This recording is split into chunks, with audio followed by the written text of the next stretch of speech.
Hi, Marissa. This is Carson. I was just wondering if you wanted to check your audio just to make sure that we can all hear you okay. Sure, can you hear me? Yep, sounds good. Thanks. Do you want me to go ahead and try and share my screen? We can wait until Mike kicks us off, I think. Okay.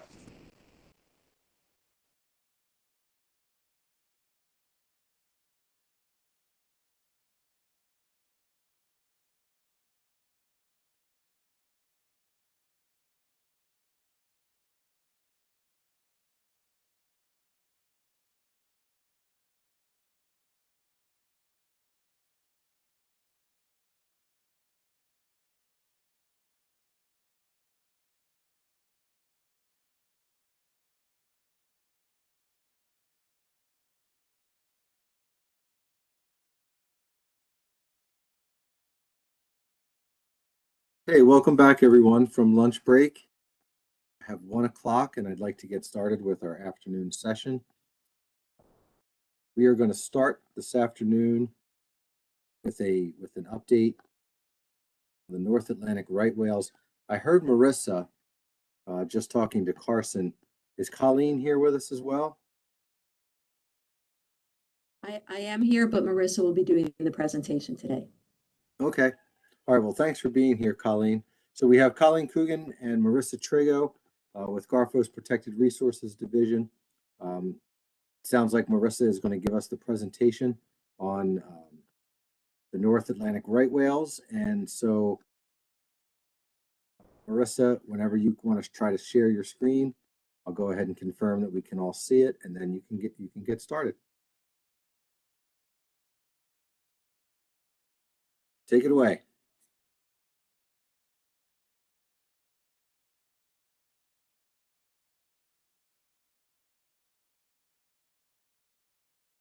All right, thank you, everybody. I'll be talking to you guys about what we're scoping on for phase 2 modifications to the Atlantic large whale tick reduction plan. Many thanks to my team, Colleen Coogan, Jen Goebel, Chauzo, and Crystal Franco. So first, I'll go into a bit of the background about why we're here, including a broad overview of the Atlantic large whale tick reduction plan and the status of North Atlantic right whales. After that, I'll get into a short summary of phase 1 and where we are with scoping for phase 2. So despite a lot of work over the past few decades to recover the North Atlantic right whale, the population began declining again around 2010. So this graph shows the estimated population size over time in green and the estimated annual mortality in orange. The bars in blue represent the new mom-calf pairs sighted each year, which is indicative of how well the population is able to replace deaths each year. And as you'll notice, the estimated mortality in recent years has far surpassed the number of mother-calf pairs sighted and indicates that the population will not be able to recover until mortality is drastically reduced. The increase in estimated mortality that occurred over the last decade also occurred on top of mortality levels that were already above what was considered sustainable for this population. This change is partly due to the change in right whale distribution that moved whales into areas where they had not been commonly sighted during the previous decade. And so there were few protections in place when they showed up in areas more frequently. So there's still a need to take additional broad proactive measures to further reduce right whale mortality and serious injury, including in the US, where right whales are found year-round.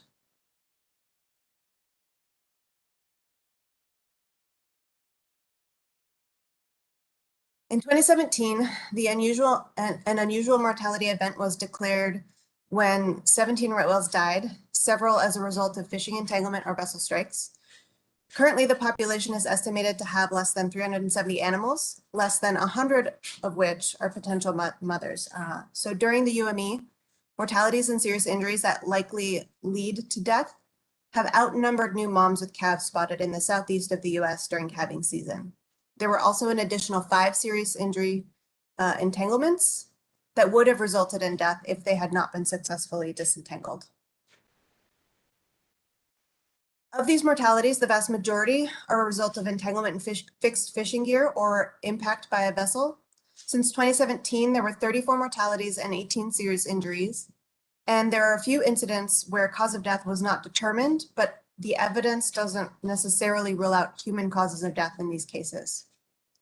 This year, there was also one perinatal mortality discovered, which is an additional indicator of concern regarding reproductive failure and the low population growth that I discussed in the previous slide. So in parentheses, we've included the country where the incident was first cited or where it originated. And while we cannot confirm the location of most entanglements, there's plenty of evidence that mortality and serious injury due to entanglement or vessel strikes are occurring in both countries at unsustainable levels. In the US, we're mandated to reduce mortality and serious injuries to levels below the potential biological removal level, or PBR. Here we have the observed number of mortalities and serious injuries in each year, with those that were first seen in the US in gray and those confirmed in the US waters in black. Those in blue represent individuals that avoided mortality or serious injury due to disentanglement that were either first sighted or confirmed to have occurred in the US, in US waters. And in white, we have included the tentative number of serious injuries that were first seen in the US in 2021. In each of these years, the observed mortalities and serious injuries were above PBR, with the exception of 2013 when there was a partial serious injury. PBR has consistently been less than 1 individual per year, and we expect this number to go down next year from 0.8 to 0.7. And this only represents the observed mortality, and new research suggests that observed incidents could represent as low as 40% of the total estimated mortality in each year. The Marine Mammal Protection Act requires us to create a take reduction plan when mortality and serious injury in U.S. commercial fisheries is above PBR. So the Atlantic Large Whale Take Reduction Plan was created at the end of the 90s to develop recommendations to reduce large whale mortality and serious injury in fixed gear fisheries. It's a consensus-based process that includes 60 stakeholders at the table, including state and federal managers, academics, NGOs, and 23 fishermen. The team is tasked with addressing risk to right, humpback, and fin whales. Though right whales have largely been the focal species due to its small population size. And though the team is supposed to make recommendations to NIMS, NIMS has the ultimate responsibility to take action to reduce mortalities and serious injuries. So before we get into scoping for phase 2, I just want to give you a short summary of the rulemaking effort we just finalized a few weeks ago. We completed phase 1 of our current efforts to reduce right whale mortality and serious injury. And phase 1 aimed to reduce risk of right whale entanglement in Northeast lobster and Jonah crab trap pot fisheries, where the vast majority of buoy lines occur along the east coast of the US. So one way the new measures will reduce the chances of a right whale becoming entangled in fishing gear is by restricting lobster and Jonah crab fishing in 3 new areas where we expect higher right whale densities, shown here in green. One of these areas is an expansion of the existing Massachusetts restricted area north into Massachusetts state waters from February through April. There will also be 2 new areas, the South Island restricted area south of Cape Cod that will restrict fishing from February through April, and one in LMA 1 that will restrict fishing from October through January. Because the buoy lines used in these fisheries currently pose the greatest risk to right whales, we will allow fishing with ropeless gear that does not use buoy lines in new and existing restricted areas shown here in green and blue, with the obtaining of appropriate exempted fishing permit. So we will not be requiring the use of ropeless, but this is an option that will be available to those that are interested in testing the gear out. So we will also be reducing the number of buoy lines throughout the region by increasing the number of traps that can be fished on trap trawls with either 1 or 2 buoy lines. So this map shows the very complex landscape of minimum trawl length requirements that will be implemented in federal waters, where the areas in color represent the new longer minimum trawl lengths throughout the region. And the areas in gray represent those that will not be changed, either because they are in exempted areas or there are other regulations being implemented that are expected to have greater impact on entanglement risk, such as restricted areas or maximum line strength. So in addition to reducing the chances of an entanglement, we are also implementing some additional precautionary measures throughout the Northeast. If a whale is still entangled in a buoy line, we want to reduce the chances of death or serious injury. So to address this, we are requiring the use of weaker buoy lines that with a breaking strength of 1,700 pounds or less. And this can be accomplished either through the use of full weak lines or inserts within buoy lines.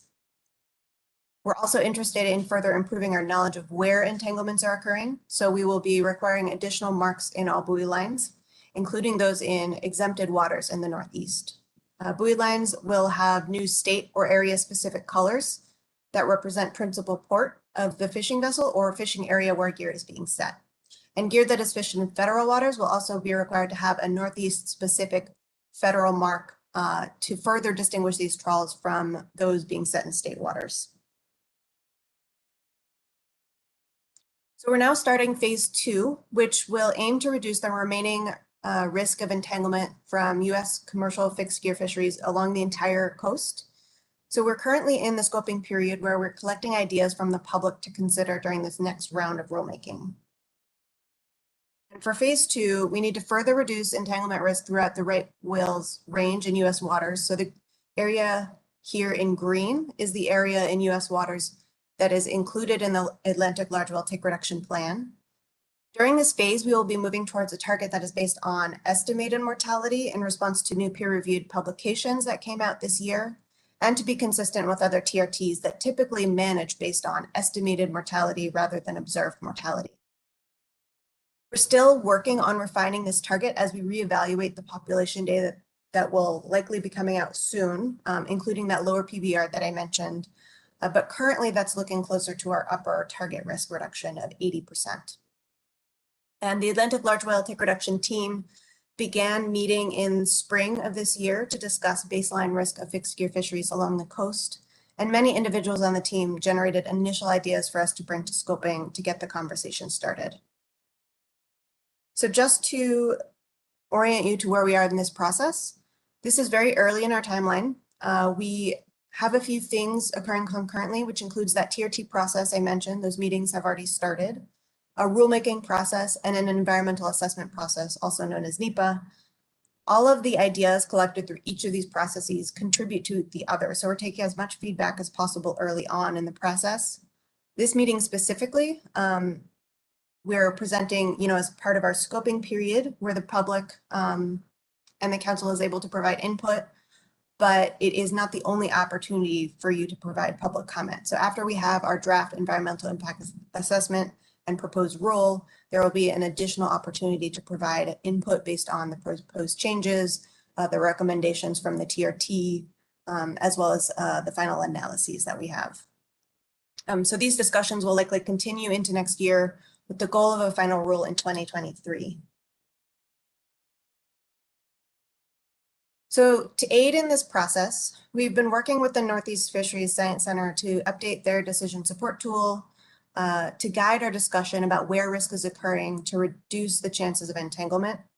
So this tool was reviewed by the Center for Independent Experts in 2019, and it was used in our most recent environmental impact statement. So today I will be talking about only one aspect primarily of the model, which looks at co-occurrence of whales and gear. So we're particularly interested in areas of high co-occurrence, or in other words, the high overlap between predicted whale density and gear density. Though precautionary measures are still needed in areas of lower co-occurrence because we know that whales can sometimes shift their distribution.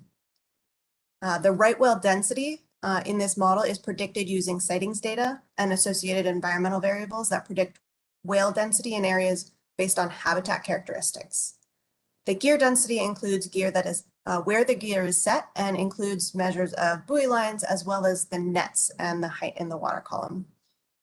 So this is based on fishery data that's available to us through reporting and other means of collecting fishery information. For an expanded explanation on the tool, I would refer you to Appendix 3.1 in our recent environmental impact statement and a webinar described on our site. I've shared the PDF with Carson, and hopefully that will be made available to you if you want the links on this slide.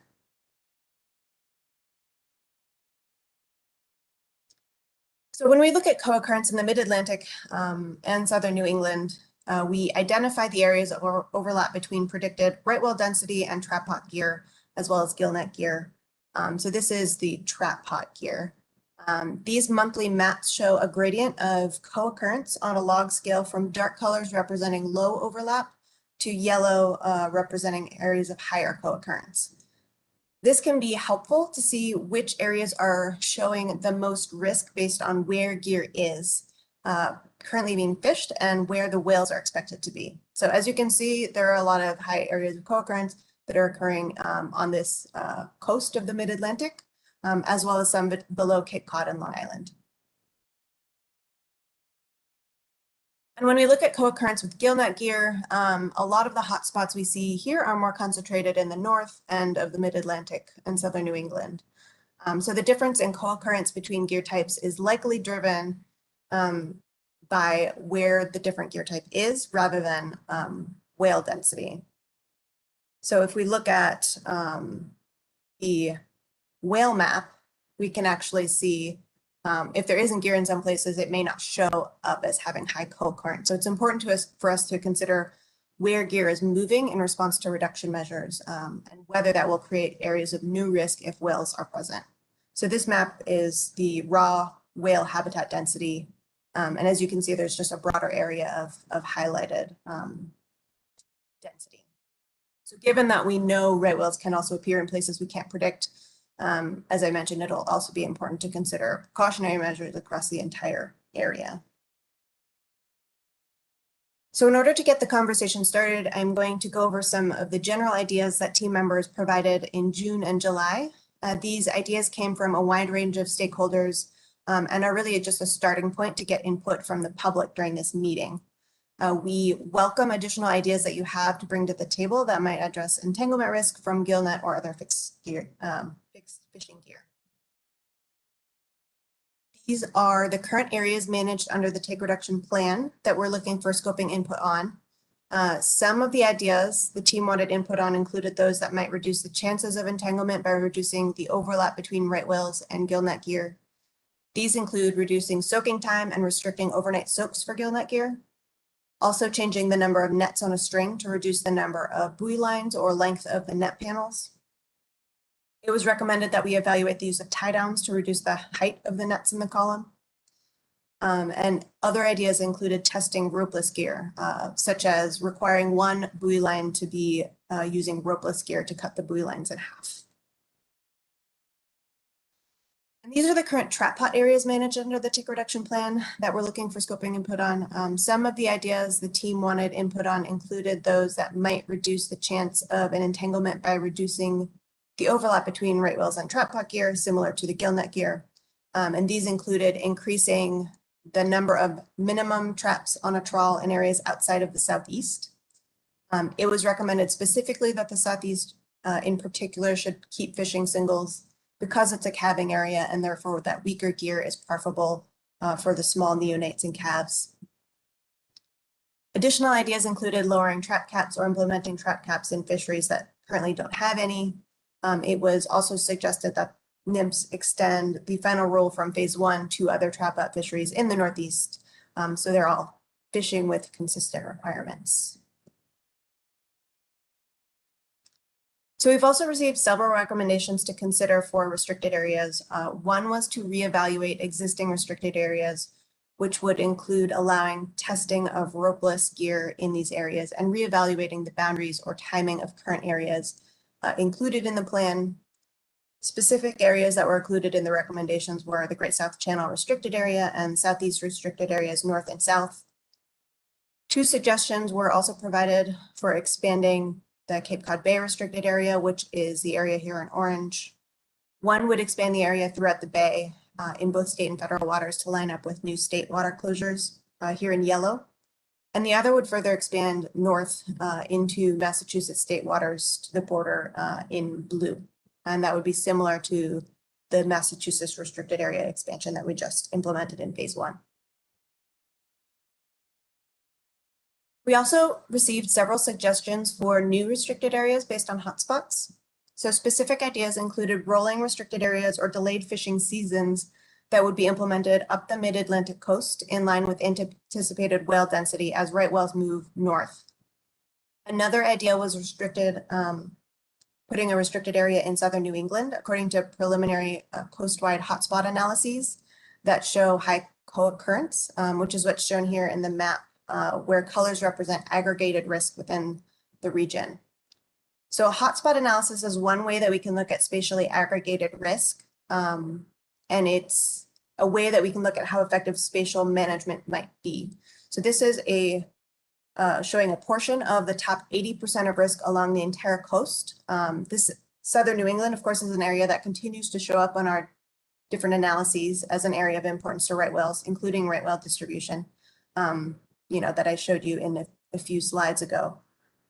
So we're really interested in input on approaches to creating restricted areas based on final hotspot analyses that we provide to the team next year, coastwide, and in particular, the suggestion for a new restricted area in southern New England. We'd also like input on ideas for dynamic area management that would be more responsive to whale sightings in real time. We currently have procedural limitations that prevent us from implementing successful responsive dynamic management, and our attempts in the past usually included a week or two lag, preventing real-time response to sightings.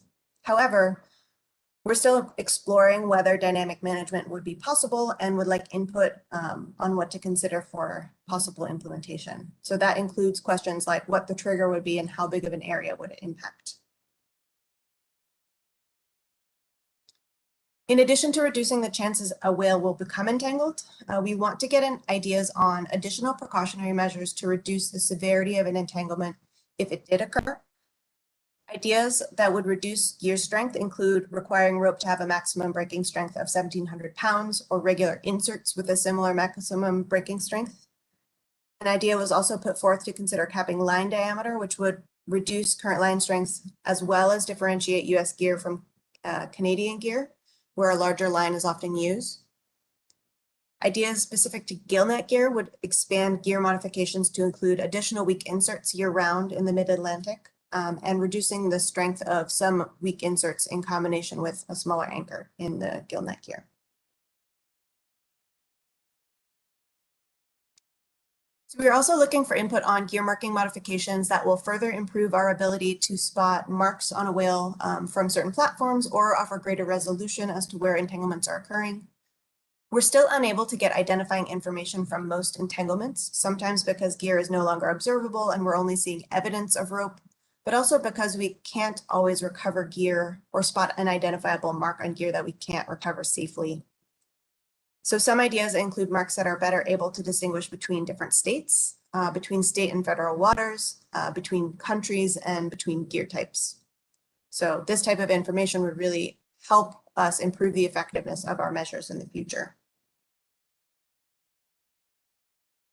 And lastly, I do want to mention that several of these recommendations are ideas that we would need to do in collaboration with fishery managers, council, particularly those that would change the amount of fishing effort. So for gillnet, that includes things like evaluating and capping latent effort to make sure our regulations are effectively reducing gear, considering limited entry for fisheries that are still open access fisheries, and any effort reduction that is related to things like soak time or nets on a string. And the team also noted challenges with determining effort related to unmanaged fisheries. Another suggestion was provided to include developing consequences or triggers for documented takes. And we are asking for input on what that might look like. As of now, that would be a challenge to implement, particularly without participation from fishery managers. So if you have ideas on the type and scope of such an action, we would welcome that input. And these bullets just give you an idea of some specific ideas we're looking for input on that would reduce large whale entanglement risk, but with a particular focus on right whales. So we welcome input on any of the potential measures we presented today. We're also open to additional measures that we should consider, such as reducing gear effort, restricted areas, as well as other ways to reduce strength or lethality of gear. And we're hoping for additional ideas that would improve what we know about where entanglements are occurring using gear marking. Also, we should, in order to make sure that we can evaluate these measures, any additional input on current fishing practices, particularly those that are unique to the Mid-Atlantic, that could help with our analyses are also welcome. And, you know, if you want to let your stakeholders know that there are several other opportunities to provide comments after tonight, though our scoping period is winding down, they can submit comments in writing until October 21 to the email shown on the screen. We are hosting 3 call-in days. 2 of them have passed, so we have 1 left on the 12th, where people will be able to call in and provide comments verbally. And there are 2 other opportunities for people to join our public scoping meetings if they also want to join, hear more about what we're scoping on, and provide comments at the meetings. And the links are on our Atlantic Large Whale Take Reduction Plan page. So if anyone is interested, they can find the registration information there. And with that, I will open it up to questions. Okay, thanks, Marissa. As Marissa stated, this is a formal presentation for scoping to the council, and the National Marine Fisheries Service is looking for feedback on the elements that were just laid out before you. There were a number of different things as part of phase 2. Maybe at some point we can go back to one of those slides that kind of highlights the different items that you were looking for feedback on, Marissa, but we can certainly entertain questions at this point. I would even say if you have comments on any of the specifics that you'd like to pass along to the service, now would be as good time as any to do so. So let me look to the council, see if anyone has any thoughts or comments that they'd like to make, any questions. Dewey Hemmelwright. Yeah, can you go to page, I believe it's page 12, or it might have been 13, the one that showed the 80%, please? Yes, hold on. This one? Yes. So, thank you. And thanks for the presentation. I've heard it numerous times, and every time I hear it, it gets more daunting of thinking about the potential loss of fishermen, with some of these mitigating things that are on the table. And it's a real draconian task ahead of us with having to reduce by 80% the chances of having an interaction with the right whale. And it kind of leaves me focused on particularly the low value gillnet fisheries and what's going to happen to them. They're going to go away. And I don't know how much further reductions. I do know particularly to the east coast of North Carolina, in our ocean fisheries, how much more reductions we can take or mitigation without being done and job loss. You know, why can't we just tag these right whales and put pingers on them and track them? Something like that. I just kind of, as I listen to this presentation more, it just, not to be repetitious, but it's a pretty daunting task here that's before the fishermen, and not one size fits all for different things. And so I would caution every other folks in other industries and the councils to really look at this, because if some of these reductions to the magnitude that it appears have to be brought to, which leaves me scratching my head, there's going to be some fishermen out of work and some loss of seafood production on the East Coast. And I'll stop with that. Thank you. Okay, thanks, Dewey. Appreciate your thoughts there. There weren't any true questions, Marissa, so I think I'm going to move on to Chris Bat-Savage. Go ahead, Chris. Yeah, thanks, Mr. Chair, and thank you, Marissa, for the presentation. I have one question and maybe just a couple just general comments. Just out of curiosity, how has the public input been so far during the scoping process? I know it started off a little slow. Last night there was it sounded like there was some pretty good input from members of the public, but I was just kind of curious as to overall how has the just the comments and input you've received up to this date. And I know we're running kind of running out of time for scope, and just kind of curious how things are going so far. Thanks. Sure, yeah. The comments that we're receiving are definitely picking up, I think, as we do more scoping meetings and get the word out a little bit more. So we're starting to see more comments. So that's really helpful. And as you mentioned on our meeting last night, we got a lot of really good feedback from fishermen on how they're fishing, which is really great. Thanks. Yeah, that's encouraging. I've been trying to get the word out, and there's been some North Carolina fishermen attending, at least a couple that I have. Like to see some more, but maybe that'll pick up. I guess just some general comments, and I'll be meeting with my leadership, the North Carolina Division of Marine Fisheries, to consider sending in written comments. But just kind of listen to this presentation again. I think I would kind of encourage, in terms of looking at like gillnet measures such as soak times and, no overnight sets and things of that nature. I suspect y'all are going to look at the Federal Observer data to characterize the gillnet fisheries. I would certainly encourage that. The gillnet fishery in North Carolina is pretty diverse. Some fisheries will set their nets overnight. Others set them and retrieve them immediately. It really just depends on what they're fishing for and where along the coast. So I think that would be pretty insightful as far as looking at what measures will kind of bear fruit as far as risk reduction goes.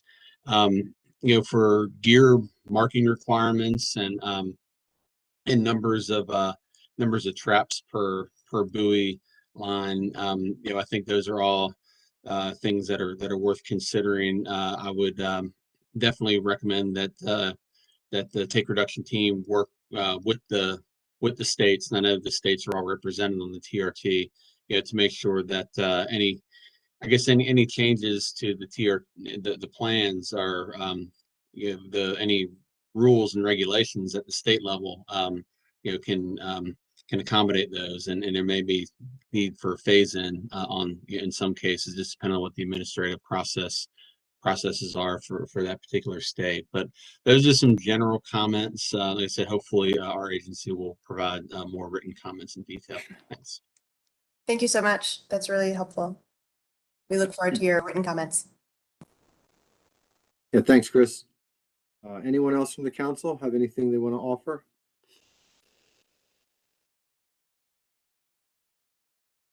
Sonny Gwynn? Thank you, Mr. Chair. Yeah, just a comment and a question. I brought this up before. The Mid-Atlantic used to have a liaison. I know the Northeast does, and I know the Southeast does. And that was a big tool in the toolbox. The liaison was beating the docks, coming down here with ideas, bringing different kind of breakaways and just stuff to educate the watermen on what's going on, and kind of keeping up and helping the watermen knowing of what we're going to have to do, or just helping out with a lot of the gear stuff. And I was wondering, I've heard that they was getting money for it, but is there a way I could get an update, or we could get an update on how that's going, if we'll ever get a liaison in the Mid-Atlantic to put that tool back in the toolbox? Thank you. Sure, that's a great question. We actually are currently working on it right now. So that is one of our priorities, trying to get a gear liaison down there, especially since we are entering phase 2. It does seem like David Hilton still does this in North Carolina, but for those other coasts in particular that have no one there, we are definitely working on it. I can't give you a time frame though. Colleen might have a better idea of the time frame. That was thank you. That was my follow-up, a timeline. I know, things are going quick and, I understand the money thing, but, this is an important issue and, things are working down the coast and it's something that, I think is very important. So thank you. I can share, this is Colleen speaking. I can share that we are working with a contract company that we work with to advertise for a Mid-Atlantic gear specialist. So that advertisement is out right now. Okay. Thank you. Yeah, thanks, Sonny. So Colleen and Marissa, can you enlighten me on what's the role of the liaison? I'm just not familiar with that position. It's a pretty wide role. It includes, we have one in Maine, for instance, one in Massachusetts. They have been helping test ideas for weak insertions, doing some rope breaking. So they do a little bit of like field research. They find fishermen who are willing to test some of those ideas for us. And once a regulation has been implemented, they also help fishermen comply. So they're sort of compliance assistants. They sometimes train enforcement and work with our JEA partners to make sure that they're up to speed on the measures. They do dockside visits to help with compliance. So it's a combination of many things, including, they do try to beat the docks to get interest and comments during scoping and things like that. Our port agents are also really helpful to us for getting the word out. And our port agents in the Mid-Atlantic have been briefed on our plans. So I think we'll also be good resources for fishermen in the Mid-Atlantic. Okay, excellent. Thank you. That was just a position I just wasn't familiar with. So thanks for that. Carson, did you have something you wanted to add?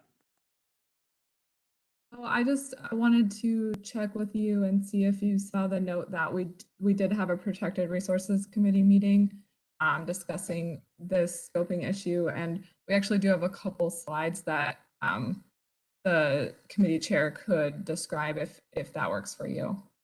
Yeah, no, I definitely saw that in the notes that you guys sent me. I was trying to just get a few questions answered and possibly drive a few comments home. I was planning to, as soon as we exhaust interest by council members at this point, I was going to go to the public, and then as soon as we get done with that, we're going to turn over to Chris Batsavage to give us a summary of the Protected Resources Committee. So does that work for you? That works. Thank you. Okay, thanks. Okay, Sonny, your hand's still up. Did you still have something you wanted to offer before I go to the public?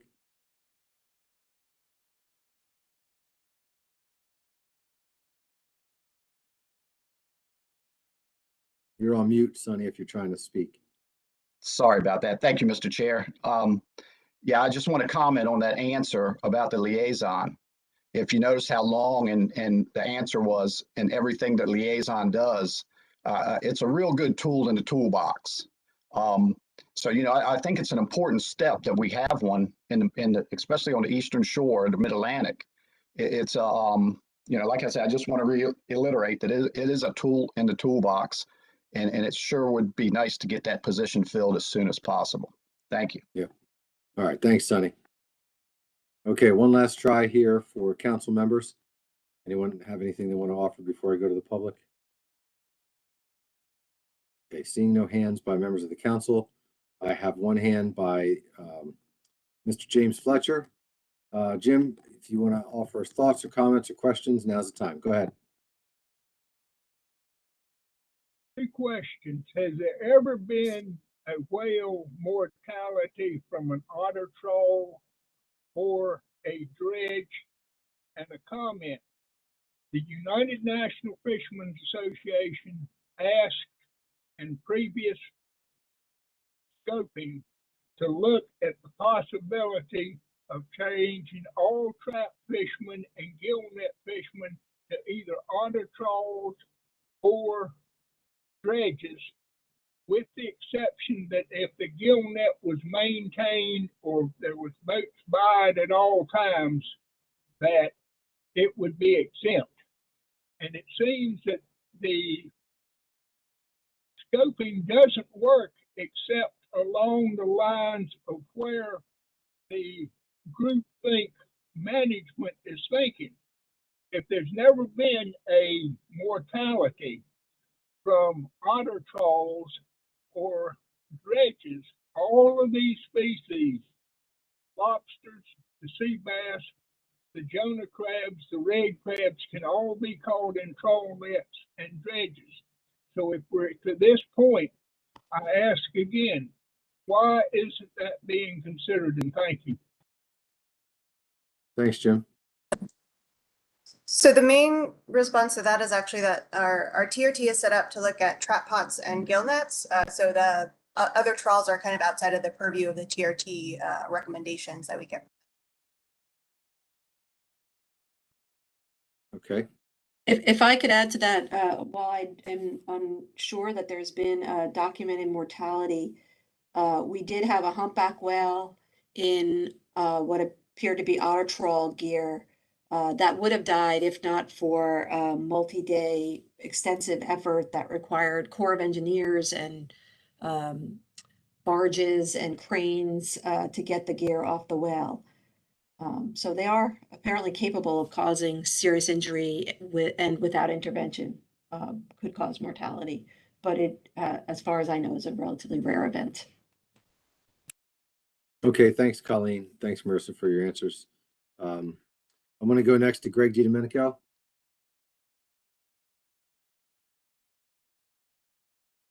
Thank you, Mr. Chair. Can I just ask one or two questions of Marissa and or Colleen? Of course. Thank you. Marissa, can you go back to your chart that has many of the regional jurisdictions or regional descriptions? Yeah, there you go. Okay, I just wanted to let you know again, and I do know that your staff has understands this issue and our request, but just want to thank you in advance for perhaps doing your future overlap and hotspot analysis in a much more discrete way, perhaps even more discrete than these particular spatial areas, because the Mid-Atlantic has very few gillnet fisheries and they are extremely distinct from one another. And in fact, one or two of them, I think, have, one or two of them are conducted regionally in a way that I think really poses very little threat to marine mammals. They're not all that way, but it would be very helpful to understand the nuance and the few fisheries left in New Jersey and how they operate specifically, whether that's soak times, whether that's anchored, whether that's drift, and if you could please, again, understand or comprehend that and work those into your overlap and hotspot analyses, that would really be appreciated. And then I would also ask that at one point it was possible that you were going to conduct a specific port meeting. We certainly would welcome that, whether virtually or in on the location at Viking Village and Barnegat Light. If that's still a possibility, I'm sure the few fishermen left there would be happy to participate. Is that still possible? I'm sorry, which meeting? We have a lot of meetings coming up. I've lost track. Well, there was a discussion and an offer to do some port specific meetings to understand these issues a little bit better. And we were hoping Got that it. either do one, in New Jersey or a specific virtual call for the few guys remaining in these fisheries. Thank you. We'll see if we have time before the end of scoping. If not, maybe after that, if you guys still want a discussion. We did include New Jersey in one of our specific gillnet scoping meetings already, but that already passed. So maybe I can touch base with you and see what it is specifically that you are looking for. Thank you very much. That'd be great. All right, thanks, Greg. Appreciate that. Anyone else from the public have anything they want to offer? Julie Evans?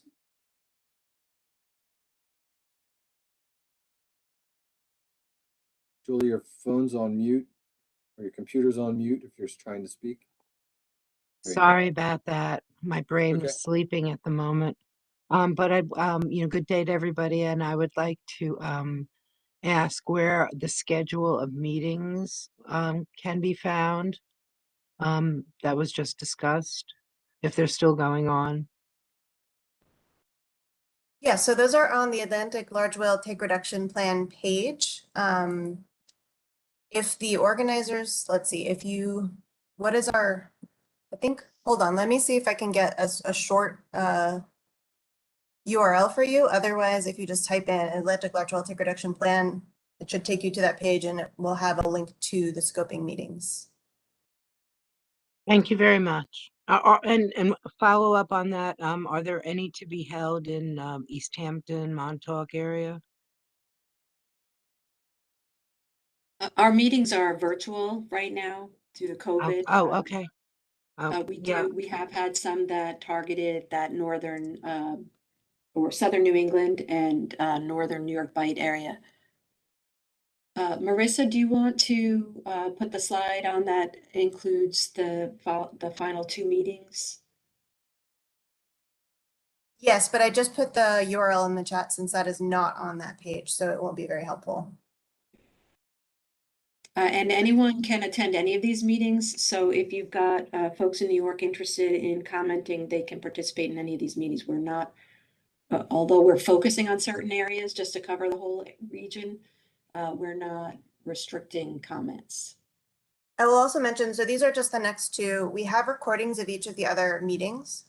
So there were about 5 other meetings before this that had specialty like gear types and areas that you can also find through the same link that I shared.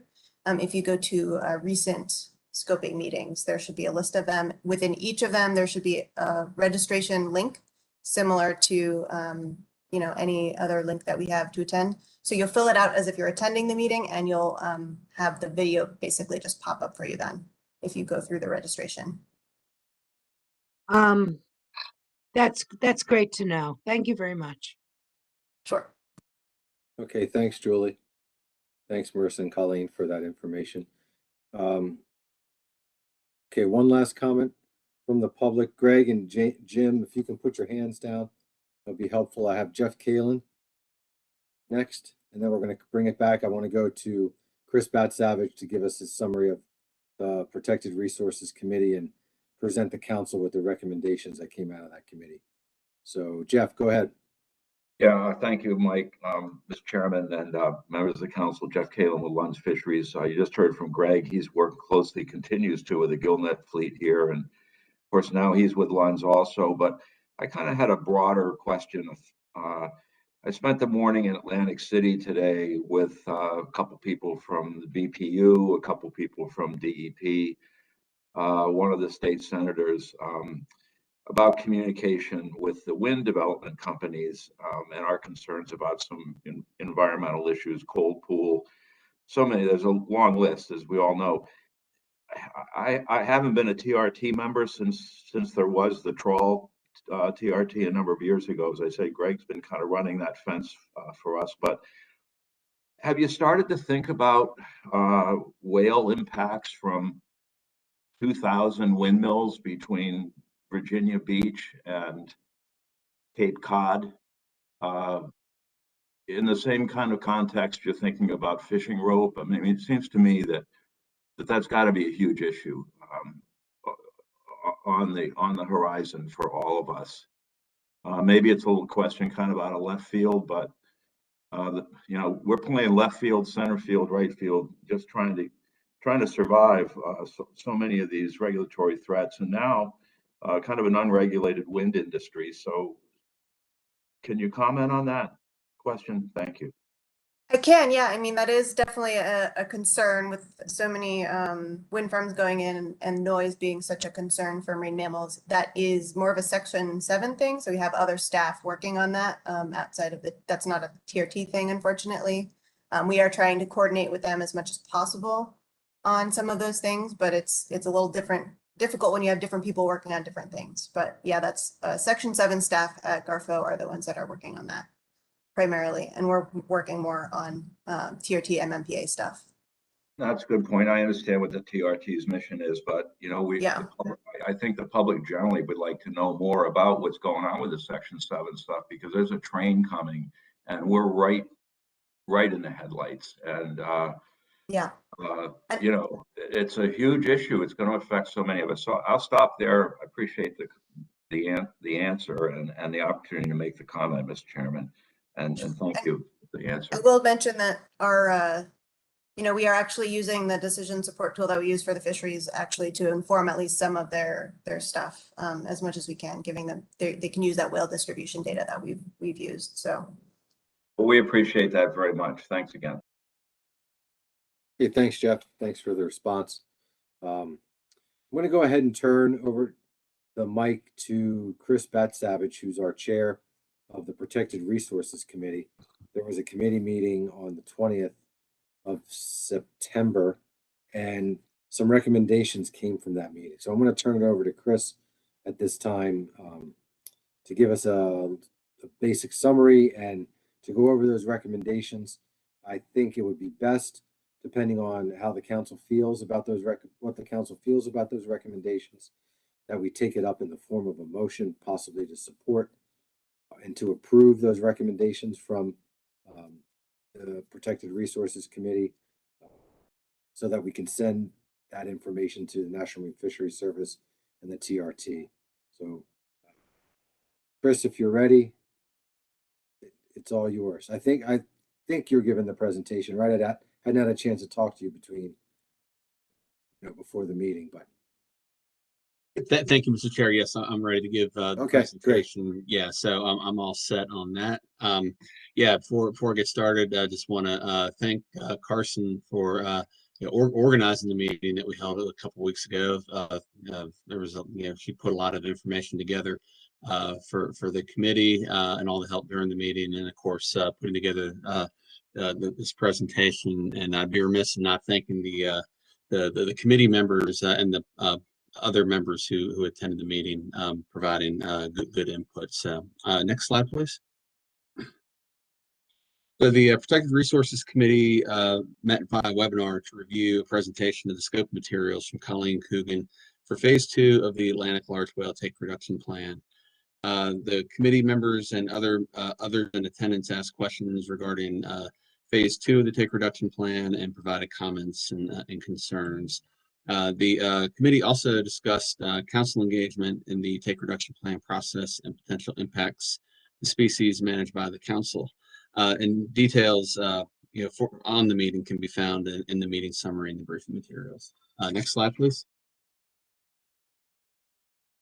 A variety of different alternatives to reduce entanglement risk are being considered but haven't been fully analyzed yet. GARFA Protected Resources Division staff is currently looking for public feedback on which alternatives are feasible and which aren't. There was concern from fishermen and committee members about no specifics on reductions required for the different gillnet and trap and pot fisheries. The committee members also noted that that fishing effort along many parts of the coast is lower now than before, and management measures could reduce risk or reduce effort even further. However, Colleen pointed out there are potential alternatives that could reduce risk without reducing effort, such as gear modifications. Next slide, please. The committee had questions and concerns over how these regulations would overlap with the Take Reduction Plan regulations for bottlenose dolphin and harbor porpoise. Colleen noted that the NEPA analysis will account for these regulations, and there are opportunities to implement complementary regulations such as gear modifications that would benefit large whales as well as the harbor porpoise and bottlenose dolphins. It was observed at the meeting that although mobile gear such as trawls aren't considered in Phase 2, the fishing operations could be impacted if the use of ropeless fishing gear increases, because it'll make it harder to avoid the gear or result in more gear conflicts unless there's things such as apps that can detect ropeless gear put on all these mobile gear vessels. The committee also discussed whether the Take Reduction Plan process will incorporate or require council action. Several potential alternatives do not require council action. However, any council actions that reduce interaction risk will be analyzed for total risk reduction. And an example that was given at the meeting was the black sea bass pot regulations put in place by the South Atlantic Council years ago to put in like pot limits and area closures and things like that. The committee believes that effort control alternatives such as limited entry and trap caps are more appropriate to handle through the council process instead of the take reduction plan process due to the fishery specific complexities. Next slide. So the committee recommendations are to meet as needed throughout the process. So the committee can provide more specific recommendations later on as the process develops. The council also, they recommend the council continue reaching out to fishermen to make sure they're aware of phase 2 and to provide input during the scoping period. And as mentioned before, the scoping deadline for submitting input is October 21st. And the committee also recommends that issues such as limited access fisheries, changes to permitting, or trap caps in a fishery should be addressed through the council process. So that concludes the summary of the meeting, Mr. Chair. I'll be happy to answer any questions. All right, thanks, Chris. Appreciate that. Does anyone have any questions for Chris regarding the committee meeting and the recommendations?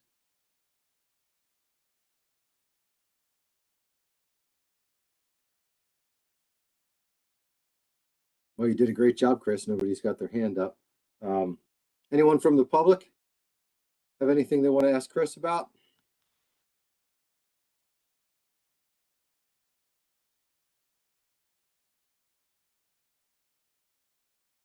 Okay, seeing no hands coming up at this point. So Chris, your committee came up with these 3 recommendations. I think that, but there was no formal motion, right? These were just recommendations? That's correct, Mr. Chair. It was just the consensus recommendations by the committee. Okay. I think in order to, so staff have drafted a motion. I think in order to formalize these recommendations and have them approved by the council, I would prefer to do that through the form of a motion. I don't know who's in charge of the screen right now. Carson, I think, drafted a motion. Okay, here it is. Would anyone like to make that motion, which would be to approve the recommendations that Chris went over? Maureen Davidson, are you making that motion? Yes, I am. Okay, can you read it into the record? And then I'll talk Certainly. for a second. Yeah. Move to approve the Protected Resources Committee recommendations to National Marine Fisheries Service and the Atlantic Large Whale Take Reduction Team. Okay, we have a motion on behalf of, made by Maureen Davidson and seconded by Sarah Winslow. Maureen, did you have anything you wanted to add to what was already said by Chris? No, Chris's summary was very good. I think he Okay. said it all. Thank you. Okay, great. Are there any comments regarding the motion from the council? Are there any comments on the motion from the public?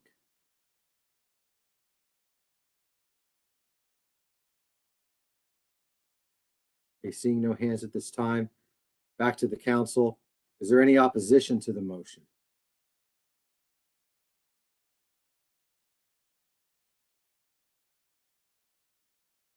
Mike Petney? Just abstaining, Mr. Chairman. That's what I figured. Okay, thank you, Mike. Okay, I see no opposition. So the motion carries by consent with 1 abstention by the National Marine Fisheries Service. Thank you, Chris, for your dedication to the committee. And it looks like there'll be more committee meetings to come as these phases develop over the next year or so. So we'll stay in touch and keep in touch on that, and make sure we get updates to the council when necessary. Carson, is there anything else to come before us here under the Atlantic large whale section of the meeting? That's all. Thank you. We're good. Okay. Well, Colleen and Marissa, thank you for being with us. We'll look forward to the next phases of work after scoping, and let's just make sure we stay in touch. I know the council members, look forward to the updates that you guys give. And, like I said, we're going to have more committee meetings with our Protected Resources Committee, and we'll just make sure we stay in touch with each other and look forward to any further updates. But thanks for being here with us this afternoon. I really appreciate it. Thank you very much. And we're happy to support future committee meetings if you need our assistance there too. Excellent. Thank you very much. All right, Thank that you. concludes our business under our Atlantic large, the right whales. And we are going to go ahead and jump into our next item on the agenda. It's a short half-hour agenda topic. There's going to be an overview given of the June 2021 Scallop FMP biological opinion. Is Bill with us? Bill Barnhill? Yes, Mr. Chair, I'm here. Can you hear me?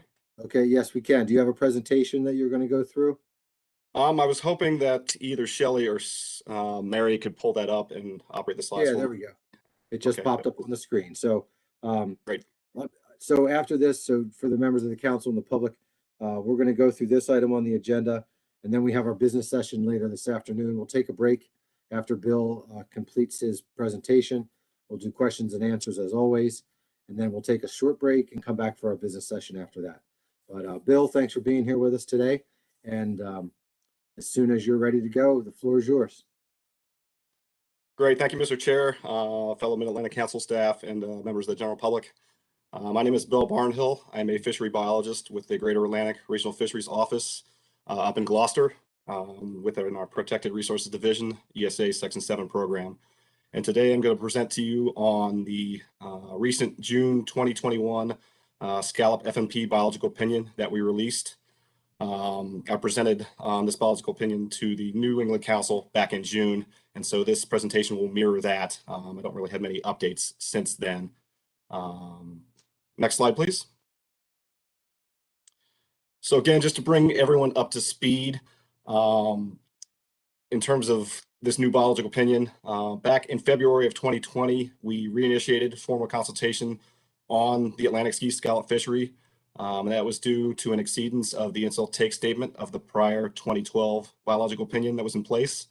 This exceedance of the ITS was due to heightened effort from the dredge fishery in the Mid-Atlantic during the 2016 and 2017 fishing years. The previous biological opinion had an effort proxy in place where we monitored effort in the Mid-Atlantic during the sea turtle season. And there was a certain threshold level of effort where, if that effort level was exceeded, we would have to reinitiate the biological opinion. So that's what happened. So in February 2020, we reinitiated the opinion and did a lot of work on it over the next year and a half. Come June 17th in 2021, we finished this new opinion. And in doing so, we were able to meet a court order deadline for the insult take statement. The insult take statement had been wrapped up in a lot of the litigation with Oceana over the years. And so we were under a court order to finish that new opinion and revise the insult take statement based upon the court's concerns. So what I'm going to talk to you today is about the new opinion and specifically the new insult take statement that addressed the court's concerns, which includes a brand new take monitoring plan for sea turtles. I just want to let folks know that this biological opinion wasn't created in a vacuum, although it came out of our Protected Resources Division. We definitely consulted with folks in our Sustainable Fisheries Division, as well as staff scientists at our Northeast Fisheries Science Center that are experts in sea turtle biology and also the gears involved in the fishery. So again, this new opinion replaces the previous opinion that we did back in July 2012. and the most recent ITS, which we amended back in 2018. Next slide, please. So again, I mentioned that it took a good year and a half almost for us to produce this new opinion. A lot goes into these biological opinions. I'm sure for the folks that were at one of our council meetings where we rolled out the right whale biological opinion, you realized a lot of the effort that went in here. There's a lot of information that needs to be compiled, analyses completed. So this is just a brief outline of the different subjects and topics that are covered in the biological opinion, starting with, us describing what the proposed action is, going through all the listed species and critical habitats that overlap with the action, looking at all the other activities and stressors that are ongoing in the same area as the scallop fishery, looking at impacts of climate change on a protected species, and then really getting at the effects of the gear types being used in the scallop fishery, mostly dredges and bottom trawls. And then, at the end, making our call whether, the scallop fishery is going to jeopardize any of those ESA listed species of sea turtles and Atlantic sturgeon, which are covered in the biop. But for this presentation, I'm going to focus on this last bullet here, the incidental take statement, along with the reasonable prudent measures, terms and conditions, and conservation recommendations that are part of that incidental take statement. That's where we focused a lot of our time and effort over the last couple years, really trying to improve how we document take, how we monitor take for sea turtle specifically, and then, going forward, what types of activities are needed to best minimize and monitor that take in the fishery. Next slide, please. So here's just a summary table of the incidental take statement that's part of this new 2021 opinion.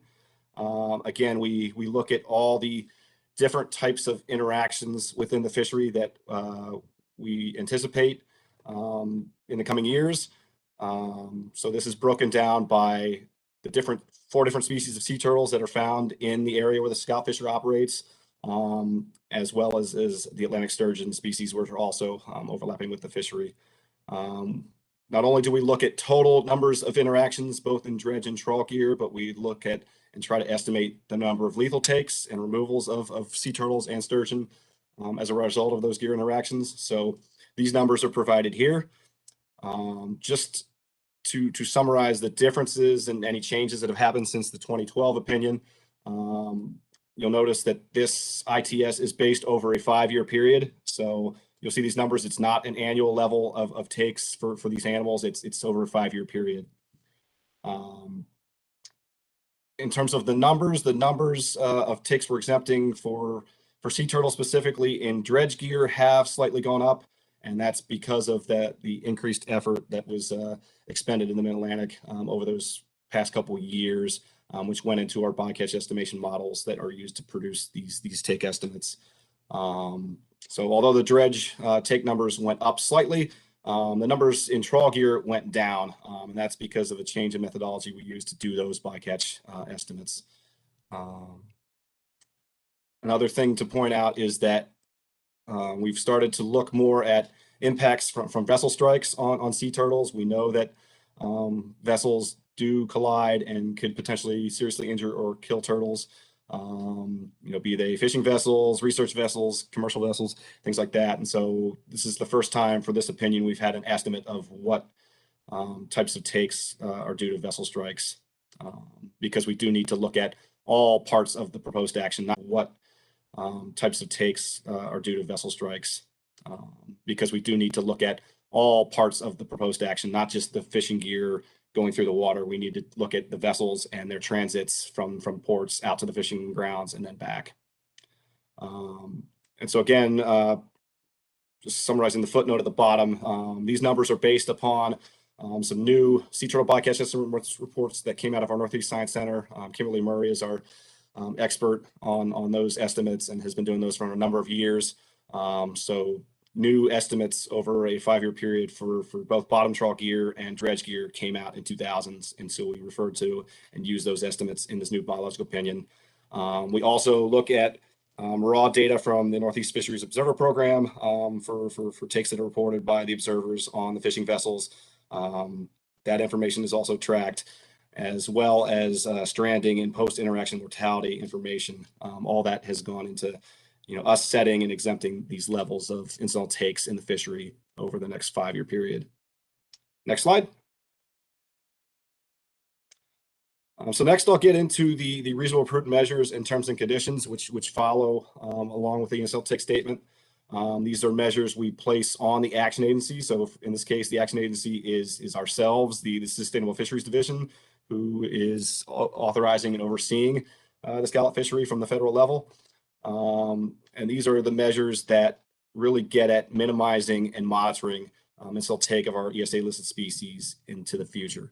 And I just wanted to mention that the work that went into those aligned a lot with work that was done also in our 2021 right whale bass fisheries opinion. So folks, if you read over those 2 opinions, you'll notice that a lot of the RPMs and terms and conditions are similar in terms of what we're requiring going forward. And we did this to better, clarify roles and responsibilities within the agency, both across SFD, PRD, and the Science Center, to focus on the best ways we can really minimize and monitor the take going forward in the fishery. And so the RPMs in terms of conditions include 6 subject areas as listed below. And on the next slide, I'll go into those a little bit more detail. Next slide, please. So the first subject area for the RPMs in terms of conditions is gear research. So we're really wanting to hold our feet to the fire and really continue a lot of the gear research that has been done and evaluate its effectiveness. So within the dredge fishery, we've done a lot of work with turtle chain mats, turtle deflector dredges over the past 15, 20 years. And we definitely know that those gear modifications are doing well and are effective in not lessening the number of interactions that are occurring, but lessening the serious injury and mortalities that result from those interactions. And so we want to continue to look at those gear modifications and see if they're going to continue to be effective in the future, if there's any changes that may be needed. And we'll look at data from the observer program on interactions that are recorded to see, if turtles are getting impinged in the gear somehow, does the gear need to be modified in any additional ways? We're also looking at trawl gear as well. We've been doing a number of TED studies of late. TEDs are required in a number of the Southeast shrimp trawl fisheries, but we're definitely looking into other fisheries in the Mid-Atlantic and up in New England for potential use of turtle excluder devices in those to also reduce the chance of serious injury and mortality to turtles in those nets. So those are the efforts for gear research. We're also wanting to conduct further ecological studies for sea turtles with a focus on their cooperative research that's already underway. We know that the Science Center is involved with a lot of different other organizations on sea turtle research into their ecology, distribution, gear overlap, things like that. So we want to continue to highlight those efforts and really push forth those efforts under different funding vehicles, RSA, other grant programs as well. I also wanted to mention that we are doing work within the Science Center to test a lot of the bycatch model assumptions in Kimberly's bycatch estimates. A lot of them have assumptions where we're assuming certain things about distribution of sea turtles overlap with the fishing effort and things like that. And so we have a new contractor on board who's really looking at those bycatch models and testing those assumptions to make sure that the models are appropriate to use for us going forward. In terms of handling, we do provide all the fishermen with handling and resuscitation guidance for sea turtles and sturgeon. We want to continue to do that, continue to improve our outreach with folks and to provide the most up-to-date guidance going forward. For monitoring, again, we want to make sure that we have adequate observer coverage to be able to produce these 5-year bycatch estimates going forward for turtles. We want to continue tagging and genetic sampling efforts for turtles, to determine where these turtles are coming from when they're interacting with the fisheries, where they go post-release, which nesting populations they represent, important scientific data that helps us track not only the initial take statement, but the status of the species overall. And then continuing to do post-interaction mortality reviews of turtles that are observed through the Fisheries Observer Program, and really getting at, how much post-interaction mortality we see, after the turtle's brought on board and interacts with the gear. Again, I mentioned outreach earlier. Another aspect of that is just to ensure that fishermen are filling out their VTRs accurately. They're entering the correct gear codes. That's also very important for Kimberly Murray's bycatch estimate models, that the correct gear code for dredge gear specifically be entered, because there's, I believe, 4 different types now, depending upon if chain mats and the deflector jets are used at a certain time of year. And then, ensuring additional outreach with the industry to ensure that the chain mat and TDD regulations are being followed and the specifications are known, and folks are aware of those. And then finally, we want to support some population estimates for sea turtles. Again, the Northeast Science Center is doing a lot of work on this to develop an updated population viability assessment for loggerhead sea turtles specifically. They are the most common sea turtle in our region, the most common sea turtle that interacts with the fishery. And so we had a previous PVA that was done back in 2008. So we're hoping to update that as we go with more recent and updated data, and extend that to more fisheries as well. I think the previous PVA focused on the scallop fishery, but we want to really look at all the other fisheries that are happening along the Atlantic coast. Next slide, please. So finally, I'll get into our new and improved take monitoring plan. Again, it's slightly different from what was in the prior 2012 biological opinion. And it, again, relies on Kimberly Murray's 5-year bycatch estimate models for sea turtle interactions in both scallop dredge and bottom trawl gears.